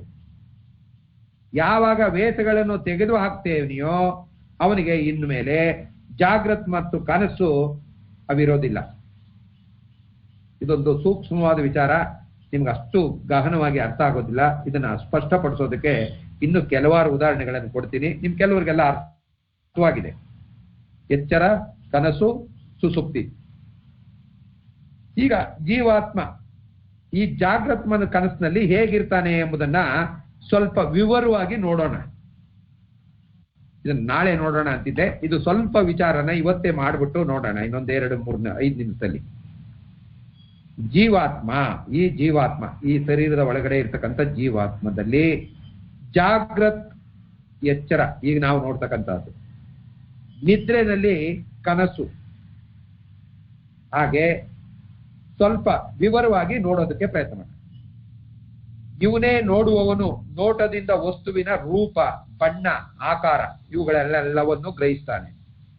ಹಾಗೆ ಗ್ರಹಿಸುವಾಗ ಕೆಲವು ಮನಸೋಲುವನು, ಕೆಲವು ವಿಚಾರಕ್ಕೆ ಮನಸೋಲ್ತಾನೆ.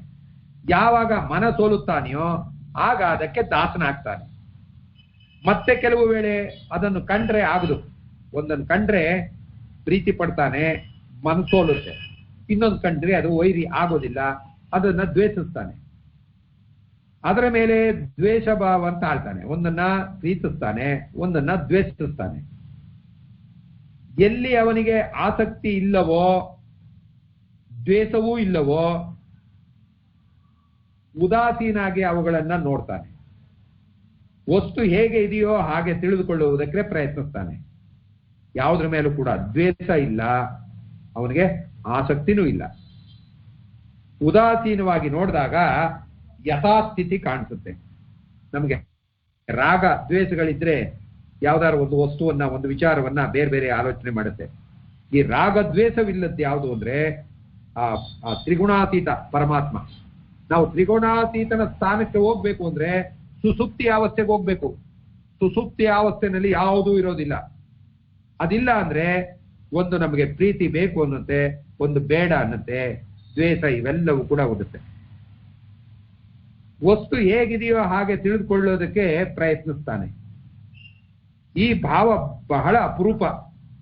ಯಾವುದೋ ಈ ಸ್ಥಿತಿಗೆ ಬರ್ಬೇಕಂದ್ರೆ ಭಾರಿ ಯಥಾಸ್ಥಿತಿಗೆ ಇರ್ಬೇಕು ಅಂದ್ರೆ ಭಾರಿ ಕಷ್ಟ.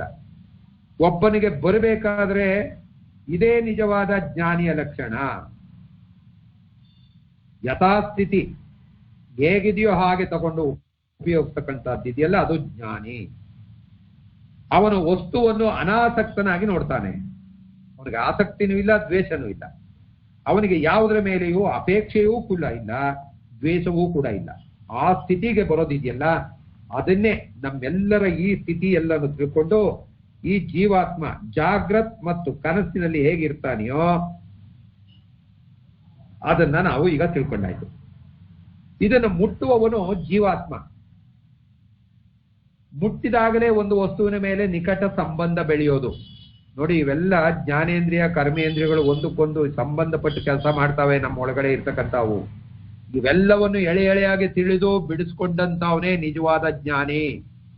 ಈ ನಿಜವಾದ ಜ್ಞಾನ ಯಾರೋ ಇವೆಲ್ಲವನ್ನು ಅನುಭವಿಸ ಈ ಅನುಭವದ ಮೇಲೆ ಬರೆದಿರ್ತಕ್ಕಂಥ ಈ ಉಪನಿಷತ್ತು, ಈ ಉಪನಿಷತ್ತಿನ ಜ್ಞಾನವನ್ನ ಜ್ಞಾನಿಗಳು ಯಾವ ರೀತಿ ವಿಮರ್ಶೆ ಮಾಡಿದ್ದಾರೆ, ಅವರ ಮಟ್ಟಕ್ಕೆ ಹೋಗಿ ನಾವು ವಿಮರ್ಶೆ ಮಾಡಿ ವಿಚಾರವನ್ನು ತಿಳ್ಕೊಂಡಾಗ ನಮ್ಗೆ ವಾಸ್ತವ ಸತ್ಯ ಗೊತ್ತಾಗುತ್ತೆ.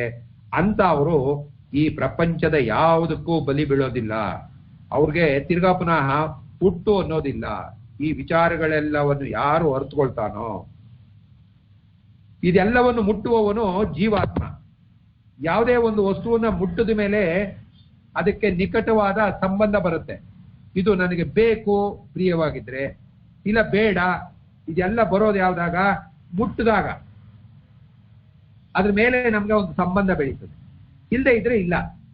ಅನೇಕ ಬೇರೆ ಬೇರೆ ಒಂದೊಂದು ಸಮಯದಲ್ಲಿ ಯಾವಾಗ ನೋಡುತ್ತೇವೆಯೋ ಅನಂತರ ಆ ವಸ್ತುವನ್ನು ಮತ್ತೂ ಹೆಚ್ಚು ತಿಳಿದುಕೊಳ್ಳುವುದಕ್ಕೆ ನೋಡ್ತೇವೆ.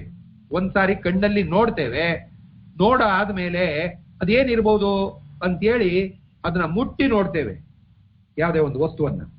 ಇಲ್ಲಿ ತಿಳ್ಕೊಳ್ಳೋದು ಒಂದೇ ಅಲ್ಲ, ಅದಕ್ಕಿಂತ ಹೆಚ್ಚಾಗಿ ಮುಟ್ಟುವುದನ್ನು ಇವನು ಆನಂದಿಸ್ತಾನೆ. ಈ ಸುಖ ಅನ್ನುವಂಥದ್ದು ಕಣ್ಣಿಗೆ ನೋಡಿದ್ರೆ ಸ್ವಲ್ಪ ಸುಖ, ಅದನ್ನ ಮುಟ್ಟಿ ಅನುಭವಿಸಿದ್ರೆ ಅದು ಇನ್ನೊಂದು ಆನಂದ.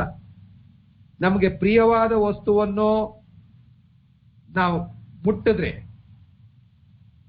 ಅದನ್ನ ಆನಂದಿಸ್ಕೊಳ್ತೇವೆ. ಅದರಿಂದ ಬರುವ ಸ್ಪರ್ಶ ಸುಖ ಅನುಭವಿಸ್ತೇವೆ.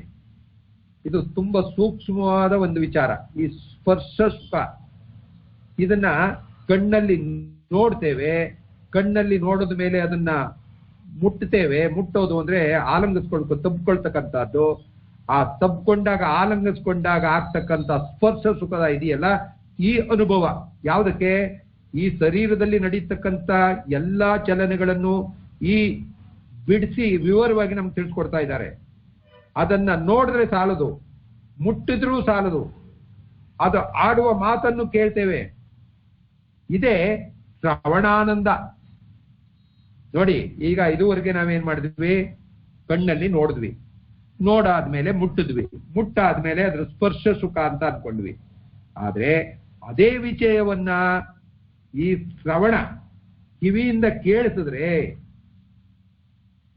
ಅದ್ರ ವಿಚಾರವನ್ನ ಮಾತಾಡ್ತಾ ಇದ್ರೆ ನಮಗೆ ಪ್ರಿಯವಾದವರು ಮಾತಾಡಿದ್ರೆ ಕೇಳೋದೊಂದು ಆನಂದ. ನಮಗೆ ಪ್ರೀತಿಯಾಗಿರೋಂಥವ್ರು ಅವ್ರು ಏನು ಮಾತಾಡಿದ್ರು ಕೂಡ ಒಂದು ಆನಂದ. ಹೊತ್ತು ಹೋಗೋದೇ ಗೊತ್ತಾಗೋದಿಲ್ಲ, ಎಷ್ಟೊತ್ತು ಕಳೀತಾ ಇದ್ದೀವಿ ಅನ್ನೋದು ಕೂಡ ಗೊತ್ತಾಗೋದಿಲ್ಲ. ಯಾತಕ್ಕಾದ್ರೂ ಮಾತನ್ನ ನಿಲ್ಸ್ಬಿಟ್ರಪ್ಪ ಅನ್ನೋ ಅಷ್ಟು ಕರ್ಣಾನಂದ ಅಂದ್ರೆ ಶ್ರವಣಾನಂದ, ಆ ಕಿವಿನಲ್ಲಿ ಕೇಳ್ತಕ್ಕಂಥದ್ದು ಒಂದು ಆನಂದ ತನ್ಮಯವಾಗ್ಬಿಡ್ತೇವೆ. ಈ ಜೀವಾತ್ಮ ಅದನ್ನ ಇನ್ನೊಂದು ರೀತಿಯಲ್ಲಿ ಕೂಡ ಹೇಳ್ತಾ ಹೋಗ್ತಾನೆ. ಈಗ ನಾವು ಈ ಸೂಕ್ಷ್ಮೇಂದ್ರಿಯಗಳು ನಮ್ಮ ಮನಸ್ಸಿನಲ್ಲಿ ಏನೇನ್ ನಡೆಯುತ್ತೆ, ಏನೇನ್ ಆಗ್ತಾ ಇದೆ ಅನ್ನುವಂಥದ್ದನ್ನ ಒಂದು ಅರ್ಧ ಗಂಟೆ ಮಾತಾಡ್ಬೇಕಾಗಿದೆ. ಅಲ್ಲಿಗೆ ಈ 4ನೇ ಅಧ್ಯಾಯದಲ್ಲಿ ಇರ್ತಕ್ಕಂಥ ಸ್ಪಷ್ಟವಾದ ವಿಚಾರ ಎಲ್ಲ ಮುಕ್ತಾಯ ಆಗುತ್ತೆ.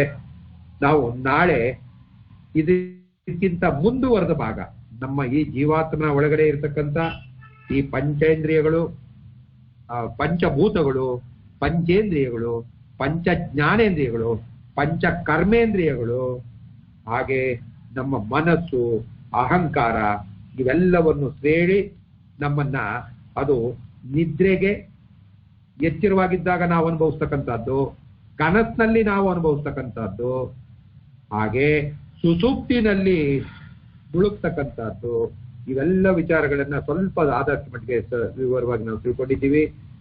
ಇದನ್ನ ಇನ್ನೂ ಸೂಕ್ಷ್ಮವಾಗಿ ವಿವರಣೆ ಮಾಡಿ ನಮ್ಗೆ ಹೇಳ್ತಾ ಹೋಗ್ತಾರೆ. ಅದನ್ನ ಇನ್ನೊಂದು ಸ್ವಲ್ಪ ಹೊತ್ತು ಮಾತಾಡ್ಬೇಕಾಗುತ್ತೆ, ಸಮಯ ಆಗಿರೋದ್ರಿಂದ ಇವತ್ತು ಇದನ್ನ ಇಲ್ಲಿಗೆ ಮುಕ್ತಾಯ ಮಾಡೋಣ.